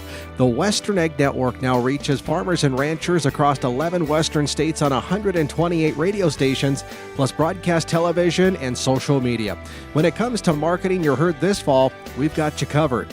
Western Egg Network, connecting your purebred operation with the commercial cattlemen and women who matter the most. Yes, sir. Yeah, just had a couple of years there where I probably didn't rope the best. I was had some horses, kind of was in between horses, and same deal. It was always kind of coming down to the wire, and with all that being said, you got to have a little luck at the end. And I guess one thing I could say maybe about this year versus the others is right there at the end. Like I said, we had some good luck and made a great run, and I don't know if it dang sure feels good to go back. It's a gratifying deal, rodeo, and I mean you can look at any event with how many talented people there are, and you're never guaranteed a spot, and yeah, it's quite a blessing. It amazes me, Trey. You know, we've started another year now. 2026 rodeo season is underway, and from now till next September 30th, the number of runs you guys make and the money that is made and the miles that are traveled and all of that stuff, it always amazes me how close it is at the end. I mean, a couple of $100 or $1,000 separates, a dream come true from a heartbreak. I mean, just like you're saying, you see it every year. Guys miss it by less than $1,000, so it could be the difference when it's all said and done. On the Rodeo Road Show, I'm Will Rasmussen on the Western Ag Network. Cowboy State Daily Morning Show with Jake. Now, back to the show.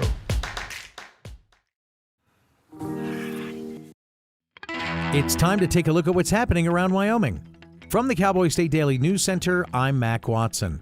As the government shutdown hits its third week, Senator Majority Whip John Barrasso is saying that GOP leadership will listen to Dems' demands, but Cowboy State Daily's Sean Barry reports from D.C. that there's a caveat to the talks. What's going on here? We'll talk to the Democrats about their issues, but only after they reopen the government without conditions. The Republicans have basically passed so much legislation on a strictly partisan fashion this year. A lot of the Democrats are really wary of whether they would take anything seriously in the future if they vote to reopen the government. So this is essentially the only card they have to play. So far, this shutdown is the second longest in American history. Government services are crippled and 1 million federal workers, some furloughed, some working, are missing paychecks.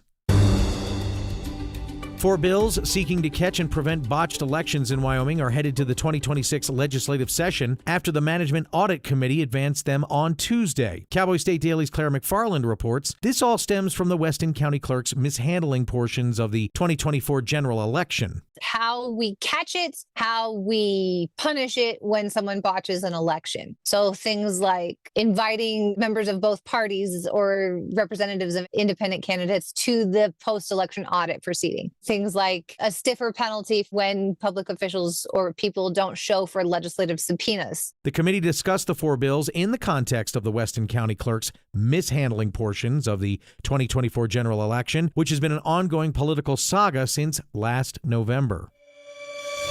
At any time of day or night, all year round, thousands of viewers from across the globe are watching Wyoming's roads. Cowboy State Daily's Jackson Walker reports the Wyoming Department of Transportation maintains 226 web cameras set up to monitor major roadways across the state on a 24/7 basis, but they don't know why the cameras are such an internet sensation. Viewers from across the world have been tuning in to the Wyoming Department of Transportation's web cameras, which monitor different roads throughout the state. I've reached out to the department to ask why, they said that they don't quite know, but specified that there could be a couple of reasons why, such as military troops that are deployed around the world who want to get a look at what's going on back home, or maybe international tourists who are trying to plan the right time of year to visit Wyoming. WYDOT tells Cowboy State Daily that they monitor roads near 52 Wyoming cities as well as stretches of Interstate 80, I-90, and other U.S. highways. I'll be back with more news from Cowboy State Daily right after this. Hey, Cowboy fans! Cowboy football single game tickets are on sale now. We can't wait to see you in War Memorial Stadium on Saturdays this fall. Whether it's being a part of the Gold Out against Northern Iowa, Homecoming against UNLV, the Border War versus CSU, or other great matchups, let's pack the war. Get your tickets today at GoWyo.com or call 307-766-7220. Go Pokes! A young short-haired Australian shepherd is lucky to be alive after a mountain lion grabbed her by her head and tried to carry her away on the owner's rural property near Newcastle. Cowboy State Daily's Mark Hines reports the owners say they were getting ready for church early Sunday when they heard a strange noise and looked out their second-story window into the driveway. There's this mountain lion with their dog's head in its mouth, and they tried scaring it away, and I guess her husband finally he started the vehicle, which that scared the lion enough to get up and leave, but it still had the dog in its mouth. Carried the dog off, and they thought, oh man, the dog's dead. We've lost the dog. The husband drove after it in a pickup and spotted it. The mountain lion finally dropped the dog, and the dog ran back to the house. Now, biologists are saying that mountain lion populations are continuing to grow and are pushing even into states like Kansas and Oklahoma. And the Wyoming Division of Criminal Investigation is now working closely with the FBI to investigate a suspected improvised explosive device discovered Tuesday morning outside the state capitol. Cowboy State Daily's Jackson Walker reports what was found at the capitol and how investigators are looking for a person or persons of interest. DCI Commander Ryan Cox told Cowboy State Daily that the item was likely not something a consumer could buy in a fireworks store. DCI at this time has identified 2 subjects of interest, which they believe may be connected to the incident. Cox tells Cowboy State Daily that authorities are investigating the incident as though the firework was placed there with malicious intent. If you have any information about the case, you're asked to call the FBI. And that's today's news. Get your free digital subscription to Wyoming's only statewide newspaper by hitting that daily newsletter button on cowboystatedaily.com. I'm Mac Watson for Cowboy State Daily.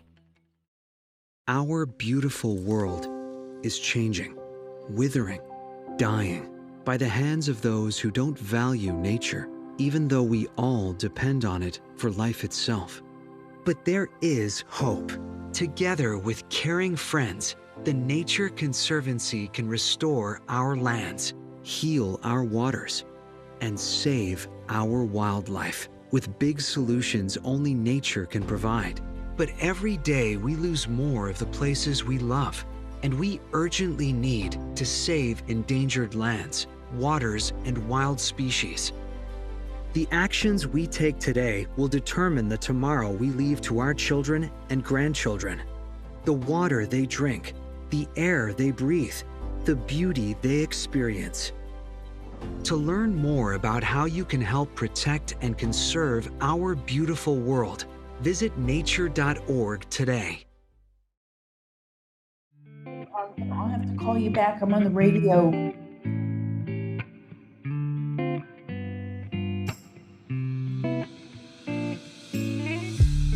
Cowboy State Daily Show. Renee, you're on the radio. I know. I just got a phone call for a story I'm working on, right? I try to get people to tell me what time can you do this because I have a schedule too. And a lot of times they just want to call out of the blue. I hear you. I schedule guests. I try to encourage guests that, we actually have a time frame. Like I need and expect you to be on and they just come on whenever they want. Yeah, I hear you. This Amy Roe Bechtel, that case of the missing persons goes all the way back to July of 1997. That will always haunt me. I think it haunts a lot of people still in Wyoming, certainly family members. Back then, this whole case, you can go read about and get up to speed on Amy Roe Bechtel. But, jogger goes off running, and there's so many things that didn't add up. And then law enforcement focused heavily on the husband, so much so we may have missed the real killer, Dale Wayne Eaton, maybe. But I was surprised to learn somebody has come forward saying, yeah, Dale used to live with us on our property. He was a weirdo, but not that kind of weird. This is weird in itself. Who is Tracy, and what compelled her to go look around the property for some potential evidence all these years later? Yeah, so, I think the thing here is she grew up on that property. Dale Eaton moved there 1996, which is a year before Amy Bechtel disappeared. So he moved a camper in between a couple of historic cabins on the property. He was staying there. I don't know if that was his only mobile home. He may have had, other places he stayed too. But he played cards with the family. She grew up around him. They had dinner together. So I think there was some long-term exposure there. Our subconscious mind works in mysterious ways sometimes, and people feel like they have visions, and that's the case here. I don't know, exactly what all played into it, but she had a vision of a wheat field, and she felt compelled to go search Eaton's vehicles. And in one of the vehicles, she found a boot that had some wheat grains. And she thought, and, she had this vision with the wheat field. So she dumped the boot upside down, and the wheat grains all fell out along with some receipts, one of which was a gas receipt with a date around the time Amy Bechtel disappeared. When I talked with investigators, one of the big things, they haven't been able to pinpoint Dale Eaton's whereabouts during the time Amy disappeared. And so that receipt would be of great interest in and of itself. She also went and, still following kind of her vision, tore down the headboard or whatever you call it on the top of the van. It's an old van. In those old vehicles, you could just pull that liner down, and there were papers and newspaper clippings stashed there as well, some of which also had the same date as the time frame when Amy disappeared. That's not the only vision she's had, though. She also had a dream where she saw Dale Eaton burying something in a cabin, one of the cabins next to the camper. Now, these cabins have dirt floors, and so, there's not a proper floor there. And she had a paranormal, when she couldn't get anybody to come with cadaver dogs, she had a paranormal group come out and kind of do their thing. They also felt like something was buried there, and one of them had a similar vision, even though she didn't tell them ahead of time about her vision. I don't believe in this kind of vision stuff, but I do believe in the power of the subconscious mind. And a lot of times we put things together in dreams that we can't put together in our waking lives because we're being too logical, right? We're not just pulling it all together like we do with our subconscious mind.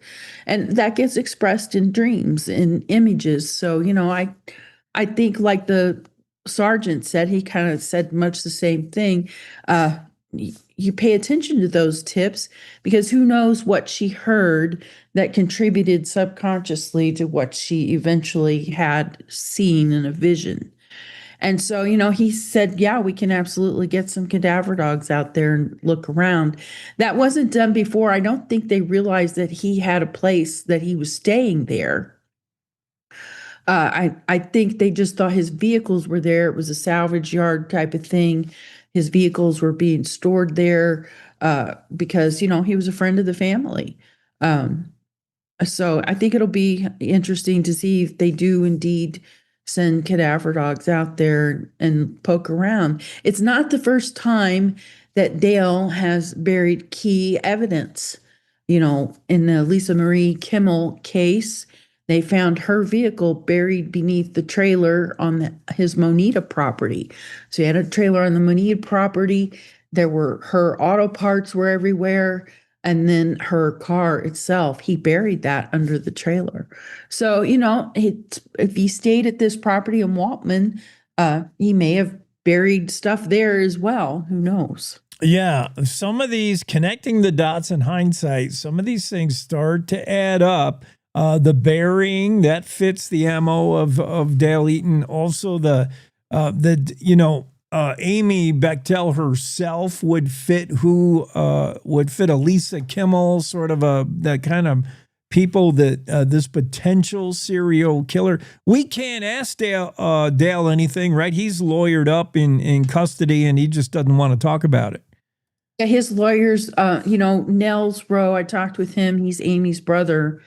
He told me they've been trying, for years now to get an interview with Dale while he's still alive. Yeah. Find out, if he had anything to do with it. Where is Amy? This family just wants closure. They are still looking. It's, 26, 27 years later. They're still looking for answers to what happened to Amy. And you mentioned Fremont County Sheriff's Office, John Zerga. He also is skeptical about the whole visions thing. But hey, you find potential new evidence like these gas receipts. You ask for cadaver dogs. That might be something that they could look into. He said he may have maybe a training mission, this cadaver dog in Cody. Maybe you call him in, have him sniff around. What could it hurt? But I'd like to see this area looked into a little harder again.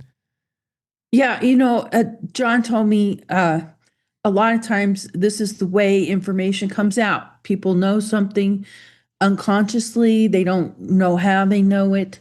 It comes out in a dream. It comes out in a vision. I think that makes a lot of sense. She was around the family quite a bit. She played cards with them. She knew him.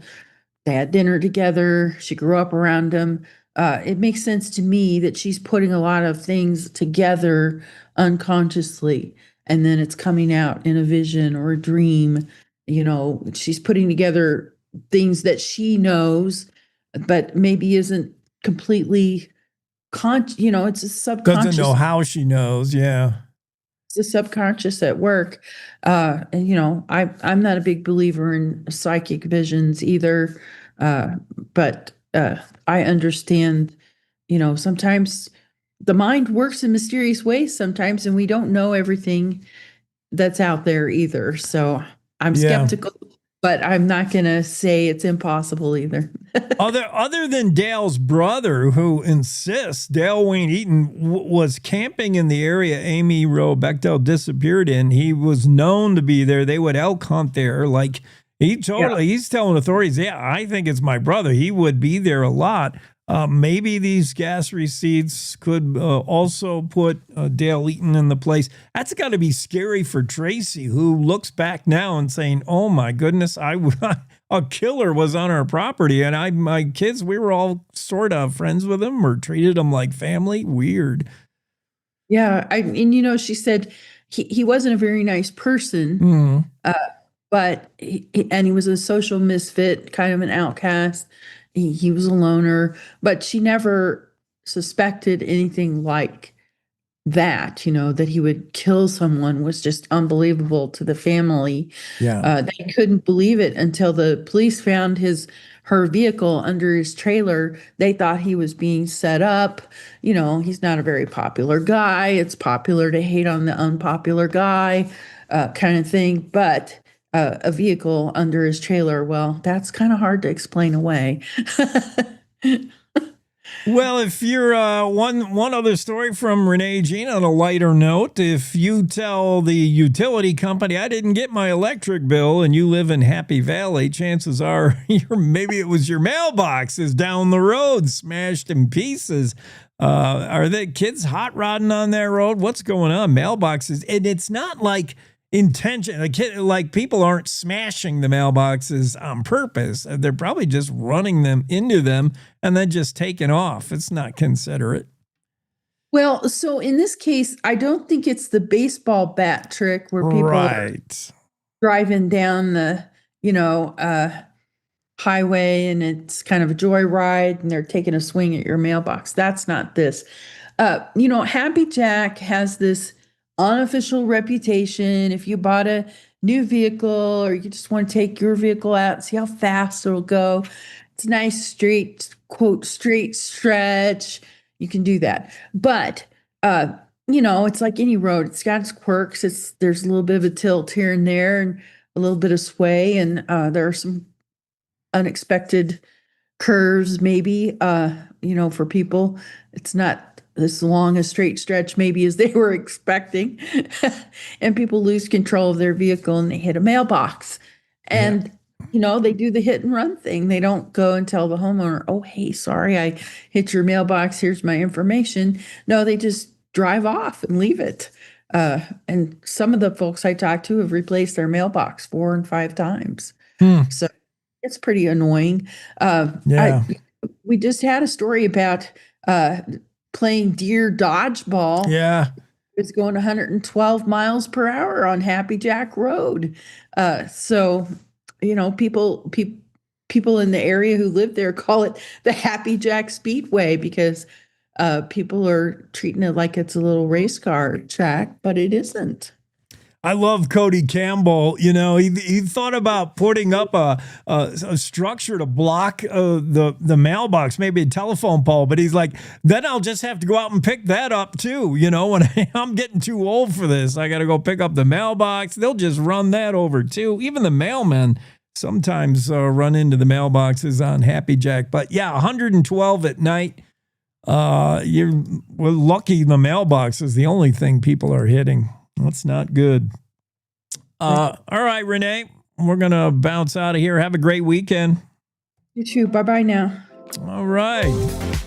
Cowboy State Daily Show rolling along. We'll get Ask Abby in next. Abby will join us. And don't forget, later this hour, coming up soon, we'll talk to U.S. Senator Cynthia Lummis, and we'll ask her about a whole mess of stuff, beginning with, obviously, the government shutdown, or the Schumer shutdown, as we're referring to it as.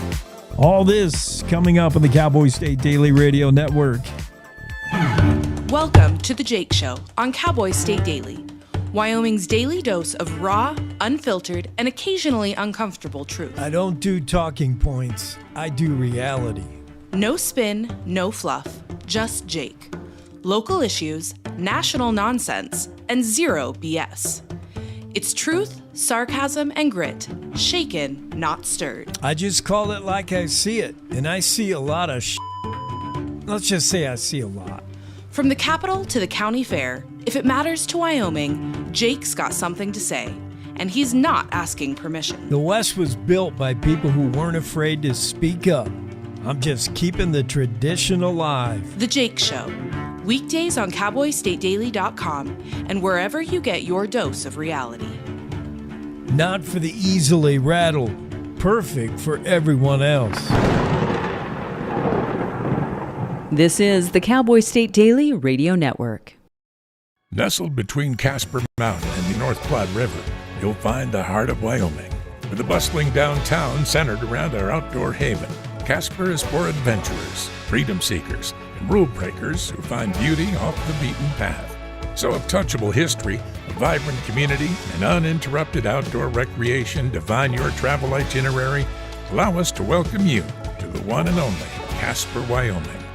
Plan your trip at visitcasper.com. Oh, right. Look at you taking the stairs. Who are you? We're your lungs. We are proud of you for quitting smoking, but you still may be at risk for lung cancer. A routine cancer scan can detect it early when it's more curable. Good to know. Well, I gotta go somewhere. So do we. Listen to your lungs. Get a routine screening that could save your life. Talk to your doctor and learn more at savedbythescan.org.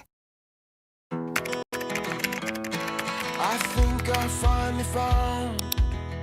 Hey, how you doing? Hey, Mason. Hey, Mason. Got a new house. It's looking pretty cool so far. A place that I call home. I'm teaching Louise how to cook some lasagna. It only takes a spark to make a fire start. judge.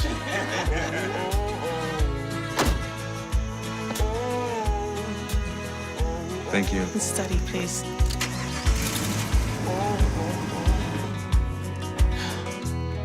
I think I finally found a place to make my own.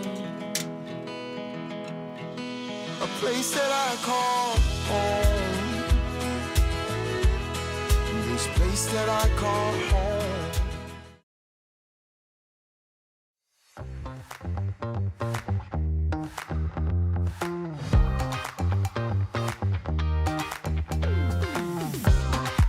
I can see from our real-time analytics, viewership just spiked, doubled because it's Ask Abby Thursday.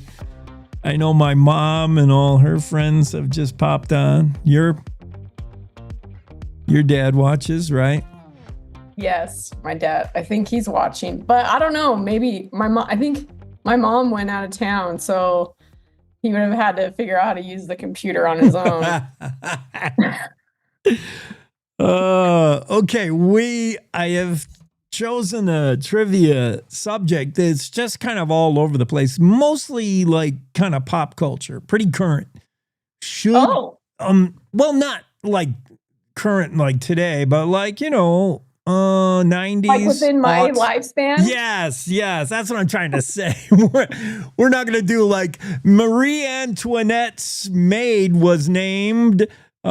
This will be doable. This is in your wheelhouse, so I'm getting ready.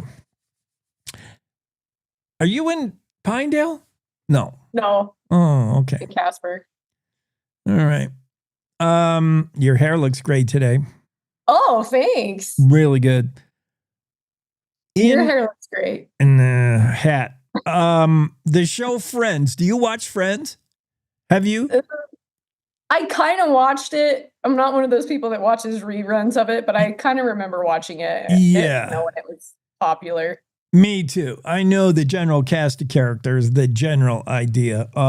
Ross, the character Ross, had a cheeky pet that loved to cause chaos, mischievous monkey roommate. What was its name? I don't know. Carl? The name is French. If that helps.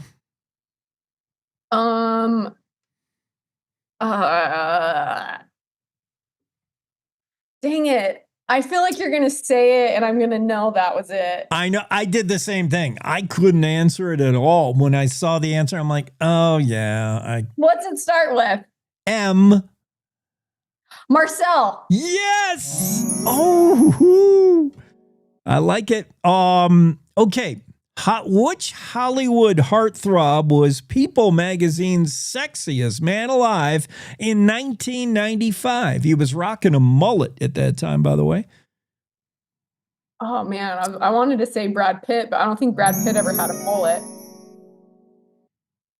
It is Brad Pitt. The mullet might have thrown you off. I don't remember the mullet, but Brad Pitt nailed it.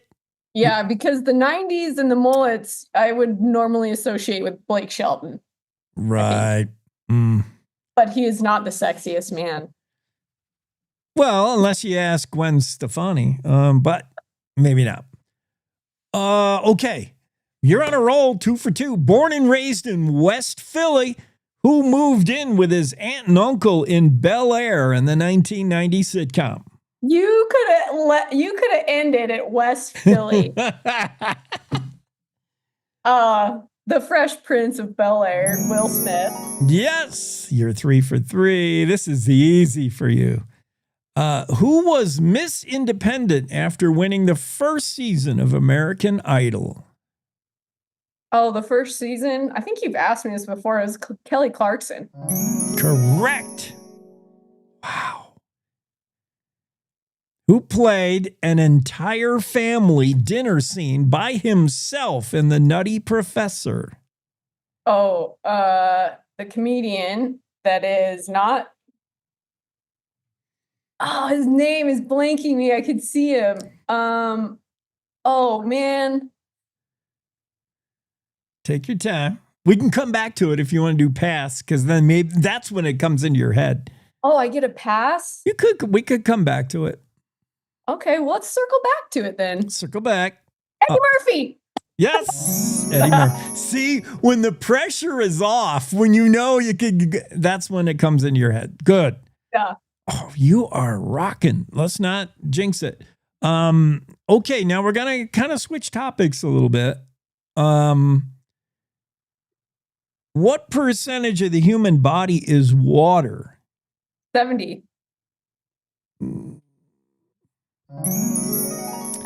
We'll give it to you. The number that we're looking for is 60%, but it could be as much as 70% depending on what state, how much water you just drank.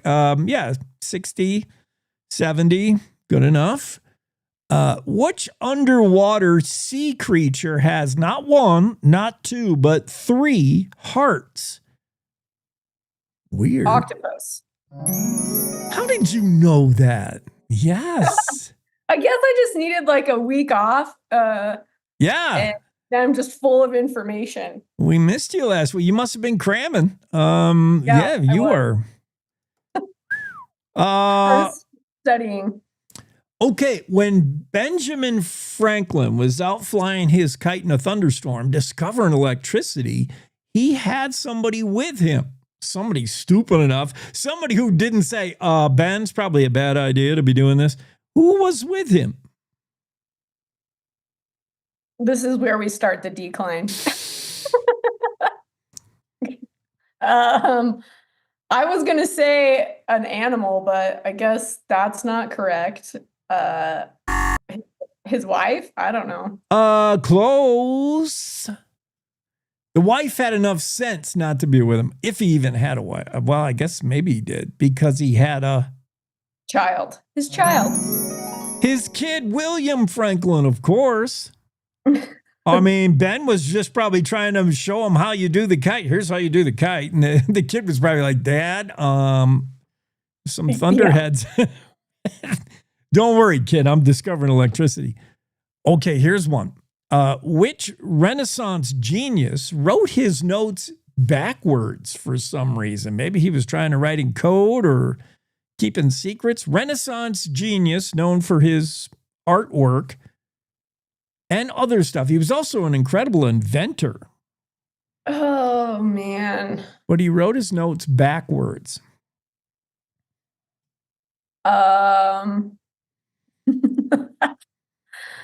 Please, I don't know. Give me what does it start with?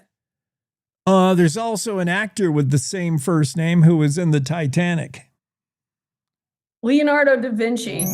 Correct. I said I wouldn't go in olden day times, so let's go back to more modern. Which Hollywood heartthrob not only acted, but also rocked out in a band called Dead Man's Bones? He's still a current heartthrob actor, and he's in a band called Dead Man's Bones. I didn't know that.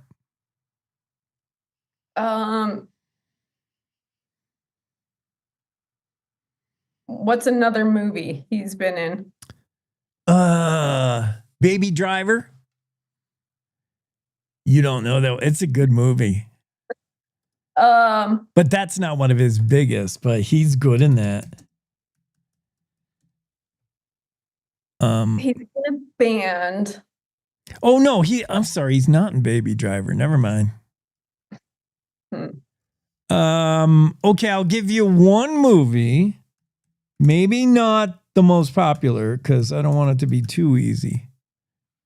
Let's see. Movies. Oh, now that would be too easy. He's in La La Land. You ever seen that? Yeah. It's not Ryan Gosling? Yeah. Did you know he was in a band? I didn't know that. No. That doesn't seem to fit him. Okay, here's a cat question. I know you're a cat expert. You love cats. Oh, yes. Which pop superstar loves her cat so much she named one after a doctor from Grey's Anatomy? was she in Grey's Anatomy? No, she's a singer.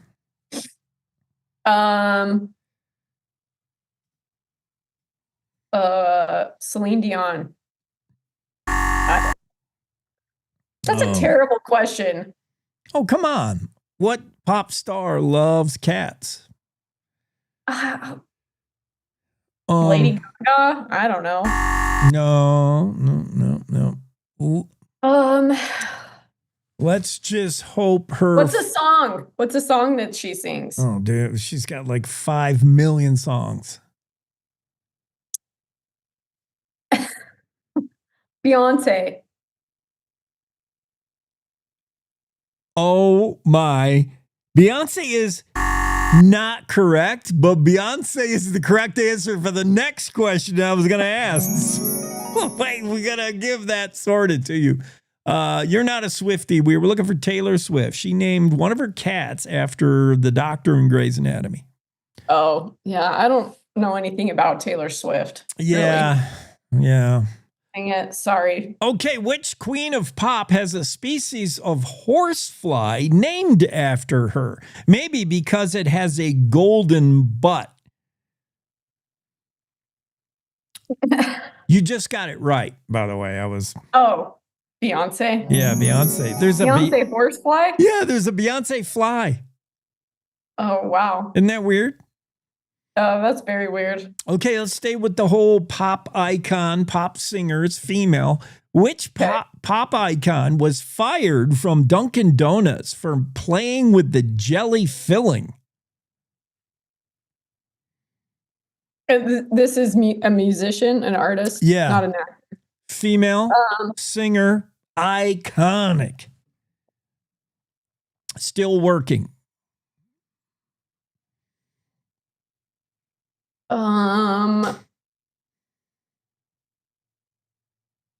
Iconic female singer that worked at Dunkin' Donuts. Oh, give me a song. That's so hard. Well, she's sort of like a virgin, but not anymore. Oh, Madonna? Yes, Madonna. Oh. I didn't know that story about her. I didn't even know Dunkin' Donuts was around then. 80s? Yeah, probably. Yeah. What's the world's most stolen food in grocery stores? Bless you. The world's most stolen food, banana. Most commonly. I'm going to give it to you because once again, you've answered a question we haven't asked yet that was coming up next. That's so nuts. I'm predicting the future. Yes, you are so smart. You are answering questions I haven't even asked. Gosh. Abby, you're like bordering genius. We were looking for the world's most stolen food, most likely to be stolen out of the Albertsons cheese. Maybe because fancy cheese can be pricey and fancy cheese is pricey. Which fruit is half human? According to DNA, it shares 50% of its DNA is shared with humans, this fruit. You just answered it correctly. Oh, banana. Right.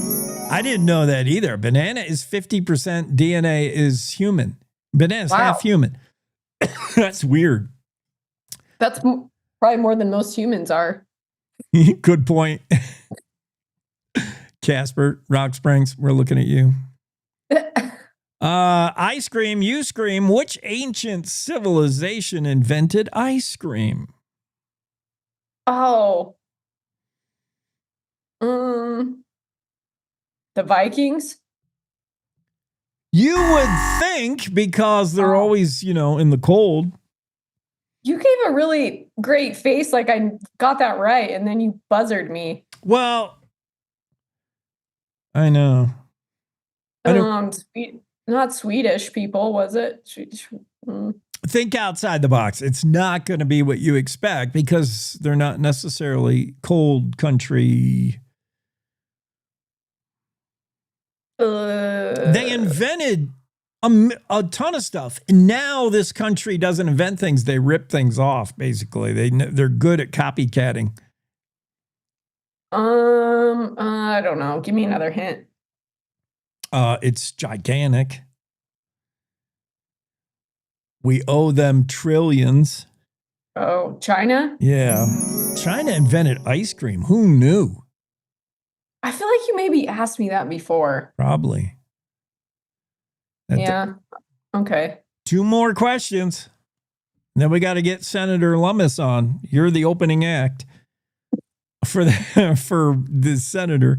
Layer up. What's the world record for the most T-shirts worn at one time?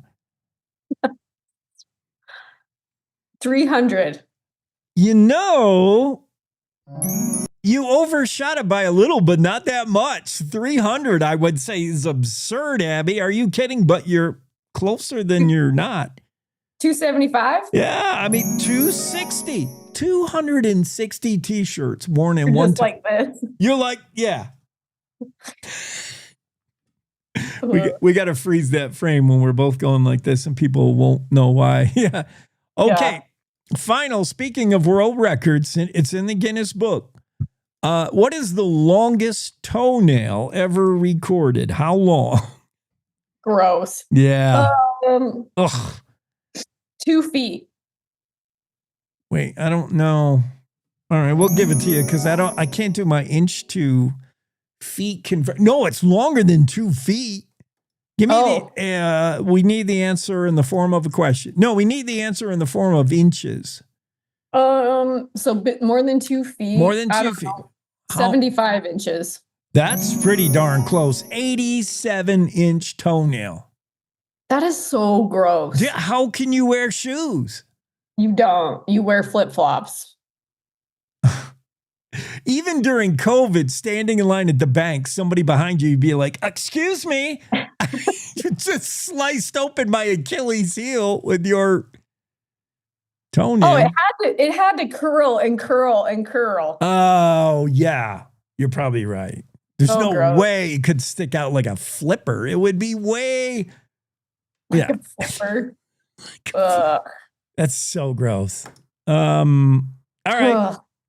Well, we got to make room. We got to make... Oh, I don't want to play that. Sorry.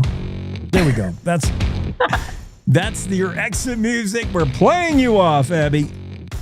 I'm so glad to have you back on a Thursday. Bye. Have a great weekend. You too. Go Pokes. Go Pokes. Oh, yeah. We're dressed in coal. Yeah. Border War. Black. Border War. Yeah, go Pokes. Cowboy State Daily Show. We got to take a break. We'll get right back in here with U.S. Senator Cynthia Lummis after these words. Wyoming is the cowboy state. From corner to corner, there are so many stories to be told, and more cowboys and cowgirls are turning to the Cowboy State Daily News team to keep them in touch with what's happening both locally and in other parts of Wyoming. I'm Riley Strand, videographer and production assistant for Cowboy State Daily Video News. We're proud to bring the most important stories to our viewers every day. The stories that start conversations, the stories that make us laugh, the stories that make us think. Our experienced journalists at Cowboy State Daily are crisscrossing the state every day, talking to those who know the news best. Every day, host Wendy Core and I talk to the reporters who are covering the topics, issues, and people that are important to Wyomingites. And in our daily newscast, we bring you those stories. Tune into the Cowboy State Daily Video Newscast every morning, only on CowboyStateDaily.com. You're listening to the Cowboy State Daily Radio Network. Wyoming is a place of unlimited potential, a place that inspires us to dream. Since 2014, Wyo Lotto has given back over $180 million to our great state through transfers, winnings, commissions, and more. Dollars that have gone directly into your cities, towns, and counties. Dollars that have changed lives and set dreams in motion. Thank you, Wyoming, for a legendary 10 years. We can't wait to dream up what's next.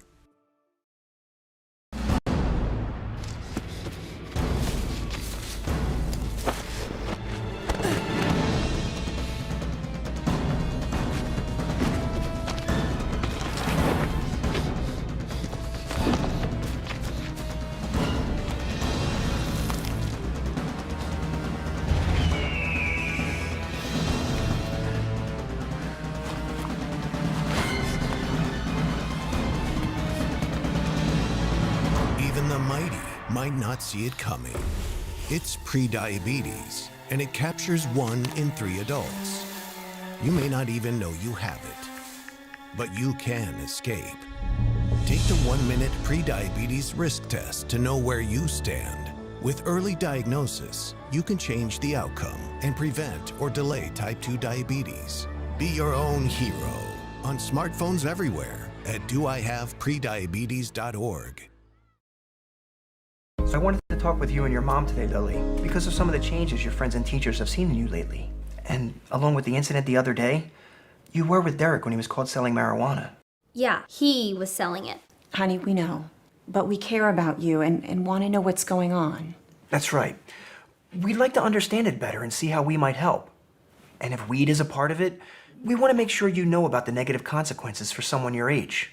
So, can we talk? Talk. They hear you.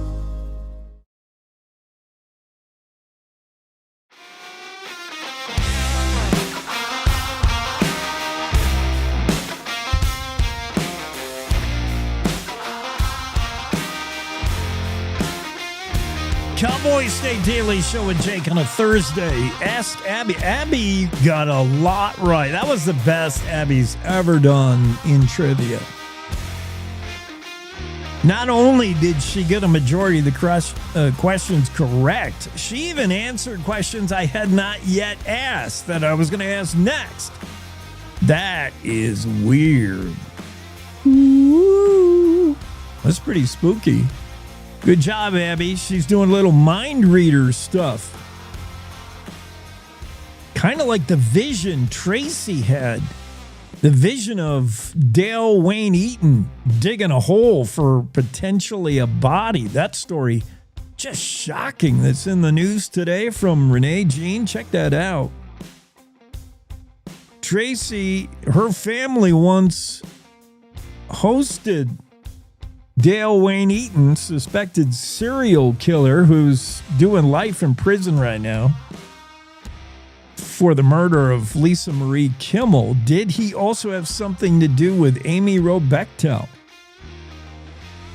Tracy had visions that he did, maybe, and she uncovered some key evidence, perhaps, that investigators are interested in looking into.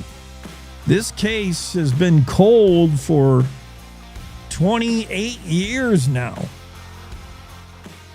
and it could heat up again. Investigators want a second look at a property that Dale Eaton once lived on in Wyoming. Could provide some evidence there was gas station credit card receipt, and there was newspaper clippings, and very interesting turn of events. That story from Renee Jean. Check it out in the Cowboy State Daily. Let's get into the Zoom room. Welcome in U.S. Senator Cynthia Lummis. Senator Lummis, we're going to have you. You're our final guest because of the day, because after Senator Lummis, the only direction to go is down. So we'll just turn the show off when we're done here. Well, thanks, Jake. Any truth to the rumor that you are the heavy machine operator with the East Wing demolition to make way for the big, beautiful boy? Are you in the machine that's knocking the East Wing down or no? You know, I wish I were. That's a really fun activity, being able to tear a facade off. But I was over at the White House the other day. The president invited the Republican senators over for lunch. And so we had cheeseburgers and French fries out in the Rose Garden area. And you could hear the construction. Yeah. And the president even said, he goes, "Oh, there's the beautiful sound of construction. I love it." And he is doing, with non-public money, an addition of a ballroom. And I've been in the ballroom at Mar-a-Lago, and this is going to be similar. Very beautiful, very White House worthy. And this will be a big room that they can use to entertain heads of state and have other important events. It's going to be lovely. something we can be proud of as Americans. Yeah, I like that. Hey, on Monday, you and some other smart senators got together, declared Coal Week. We're right in the middle of Coal Week right now. Recognition, a resolution. Coal's important to Wyoming. We know that. Absolutely. Wyoming's been number one in producing coal since the 1980s. And because it was under such attack under the Biden administration, it is really nice to have a president that recognizes the importance of coal and other hydrocarbon energy because it's base load energy. We can rely on it even when the sun doesn't shine and the wind doesn't blow. So it's a tremendously important component of our electricity mix. And because we're now able to use underground caverns to house some of the air that needs to be stored underground as opposed to admitted into the atmosphere, it's much cleaner. It can be done at or near zero emission. So when we say clean coal, we really mean it. And we're going to wrap up Coal Week with the Wyoming Cowboys playing in a unique one-time coal uniform, all black for the border war. I love that this Saturday. I do too. All black uniforms for the border war. And so this is really great recognition of Coal Week. I love it that they're doing it, particularly for the border war. Go Pokes. And go Pokes. We have multiple sponsors of this bill, co-sponsors. We have people from Montana, North Dakota, and Utah, in addition to John Barrasso and me. And then we also have some of the Eastern coal states co-sponsoring because they have that metallurgic coal that is used for making iron and steel. It is Kentucky, Tennessee, Ohio, and West Virginia. And so among the states, we've got both thermal coal in the West and metallurgic coal in the East represented. The great thing about the Trump administration is it recognizes that we can have the cleanest energy in the world and still use hydrocarbon energy. And because we have to win the race for artificial intelligence, and because it is so energy consumptive to develop artificial intelligence, coal has to be part of that mix. Yeah, we were talking about that just the other day, Senator Lummis, the race to win, so-called win AI, the race against China. They're spending an enormous amount of money to lead the way in AI, but if that happens, we can't trust it won't be weaponized. We can't trust it won't be censored. AI has to be U.S. Yeah, we were just talking about that. Let's talk about the shutdown, the Schumer shutdown. We're at an impasse still in the Senate. Any light at the end of the tunnel? What's going on? Jake, there's no light. There's no light at the end of the tunnel. So I'm thinking, and I'm just guessing, I think this thing's going to go into November. It's so different from the shutdown of 2013. I was here for that one too, because I was in the House then. And it's as if this is very blasé. We vote several times a week. The Senate's in session every week as normal during the shutdown. The House is not.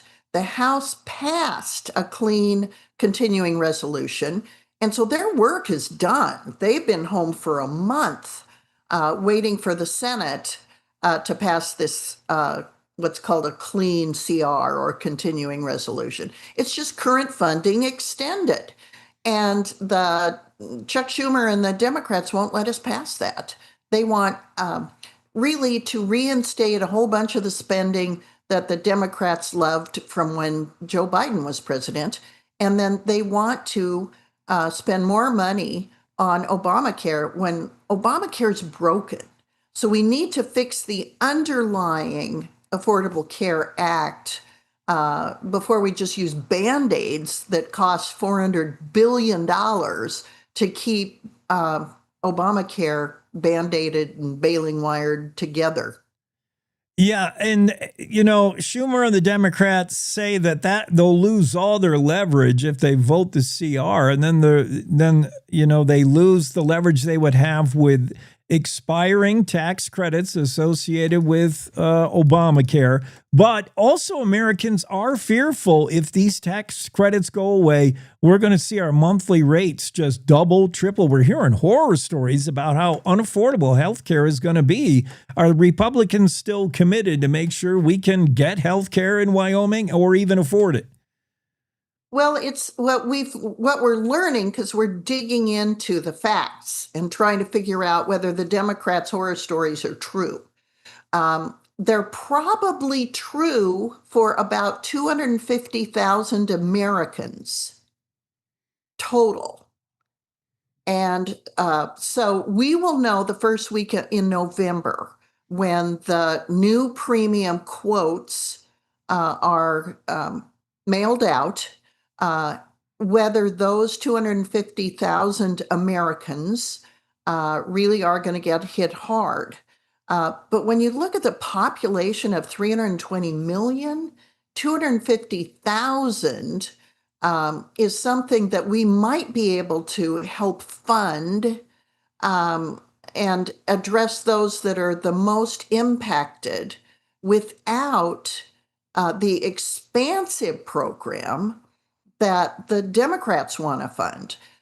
They want to fund people who are at an over 400% of poverty level with these subsidies. That's how you get the big price tag of $400 billion to do this. Now, when we're $37 trillion in debt, $400 billion is something we just can't afford. We don't have the money to do what the Democrats want to do.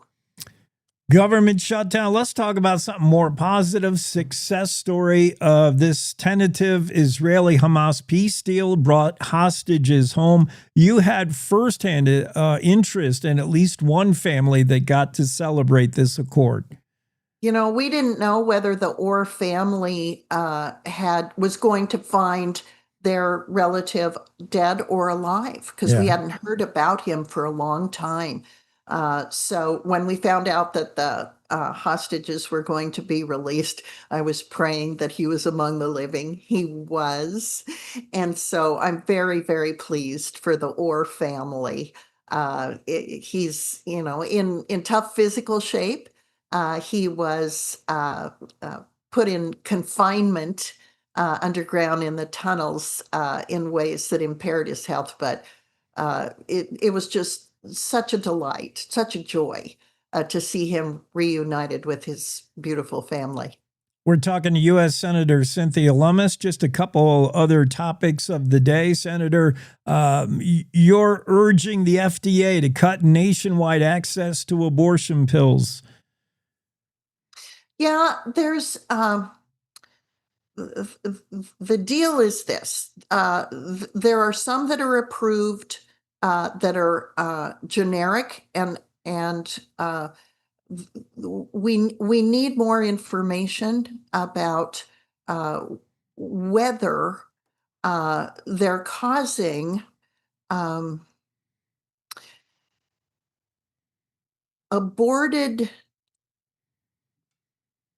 babies to be flushed down toilets and get into the water streams in big cities because there seems to be heightened conditions for women who are pregnant and are having miscarriages.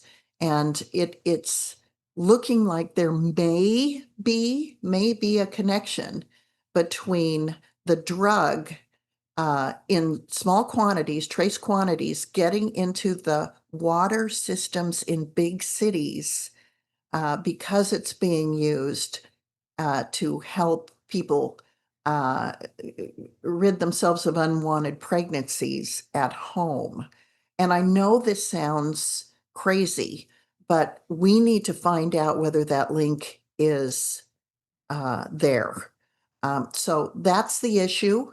And I think that it's worthy of consideration. I have too many young friends who live in urban areas who are having miscarriages, it seems more prevalent than it has been in the past. I'm so glad you're behind this Troy Lake, the diesel mechanic who is out of prison now, but he's got a felony record if this isn't turned around. He's wearing an ankle bracelet. Yeah, your Diesel Truck Liberation Act would just cut through all this nonsense. Well, I feel so bad about what happened to Mr. Lake. This is not a crime, but he went to jail for 8 months. He's home now with an ankle bracelet. I'm trying to get him a pardon from President Trump. This is environmental extremists who are working in the Biden administration, inventing a crime, creating it by rule and regulation, not by law, and then prosecute him under this rule and send him to jail. Yeah. This is crazy, especially since what he was doing was trying to keep diesel engines running on fire trucks, on ambulances, on school buses, because the technology that was required by the Biden administration for air quality reasons made those engines not function in environments like Wyoming, Colorado, Montana. And so, he's just trying to keep the ambulance and fire trucks running. And for that, he gets thrown in jail when it's not even a crime. This is the federal government run amok. What the federal government did to this man is so wrong, and I'm so offended. So we have submitted a request for President Trump to pardon him. And there's also a diesel mechanic in Gillette that is, I think, subject to the same type of prosecution under this stupid federal rule and regulation. So we need to protect our diesel mechanics that are keeping our emergency vehicles running in the winter. I like it. One last thing, Senator Lummis. I know we have pressing issues of the day. We're $38 trillion national debt, warmongering tensions in Venezuela, government shutdown. But the issue of the day is Bad Bunny Super Bowl halftime. Thumbs up, thumbs down, thumbs sideways. I don't know. Are you going to be watching the Super Bowl halftime show? I don't even know who that person is. I didn't think so. Normally, I'm glued to the halftime shows at the Super Bowl. I kind of think this year that's when I'm going to get up and make myself a sandwich. Yep, you and the rest of, but the pizza order deliveries are going to be through the roof at halftime. You're so right. Hey, have a great weekend. Thank you, and I hope we can get that Senate functioning here and get something passed, and get folks back to work. From your mouth to God's ear, Jake. Have a great weekend. Thank you. Thank you. Cowboy State Daily, that's going to do it for us. We got to roll out of here. Cynthia Lummis closing the show. Good morning. This is the Cowboy State Daily Morning Show with Jake.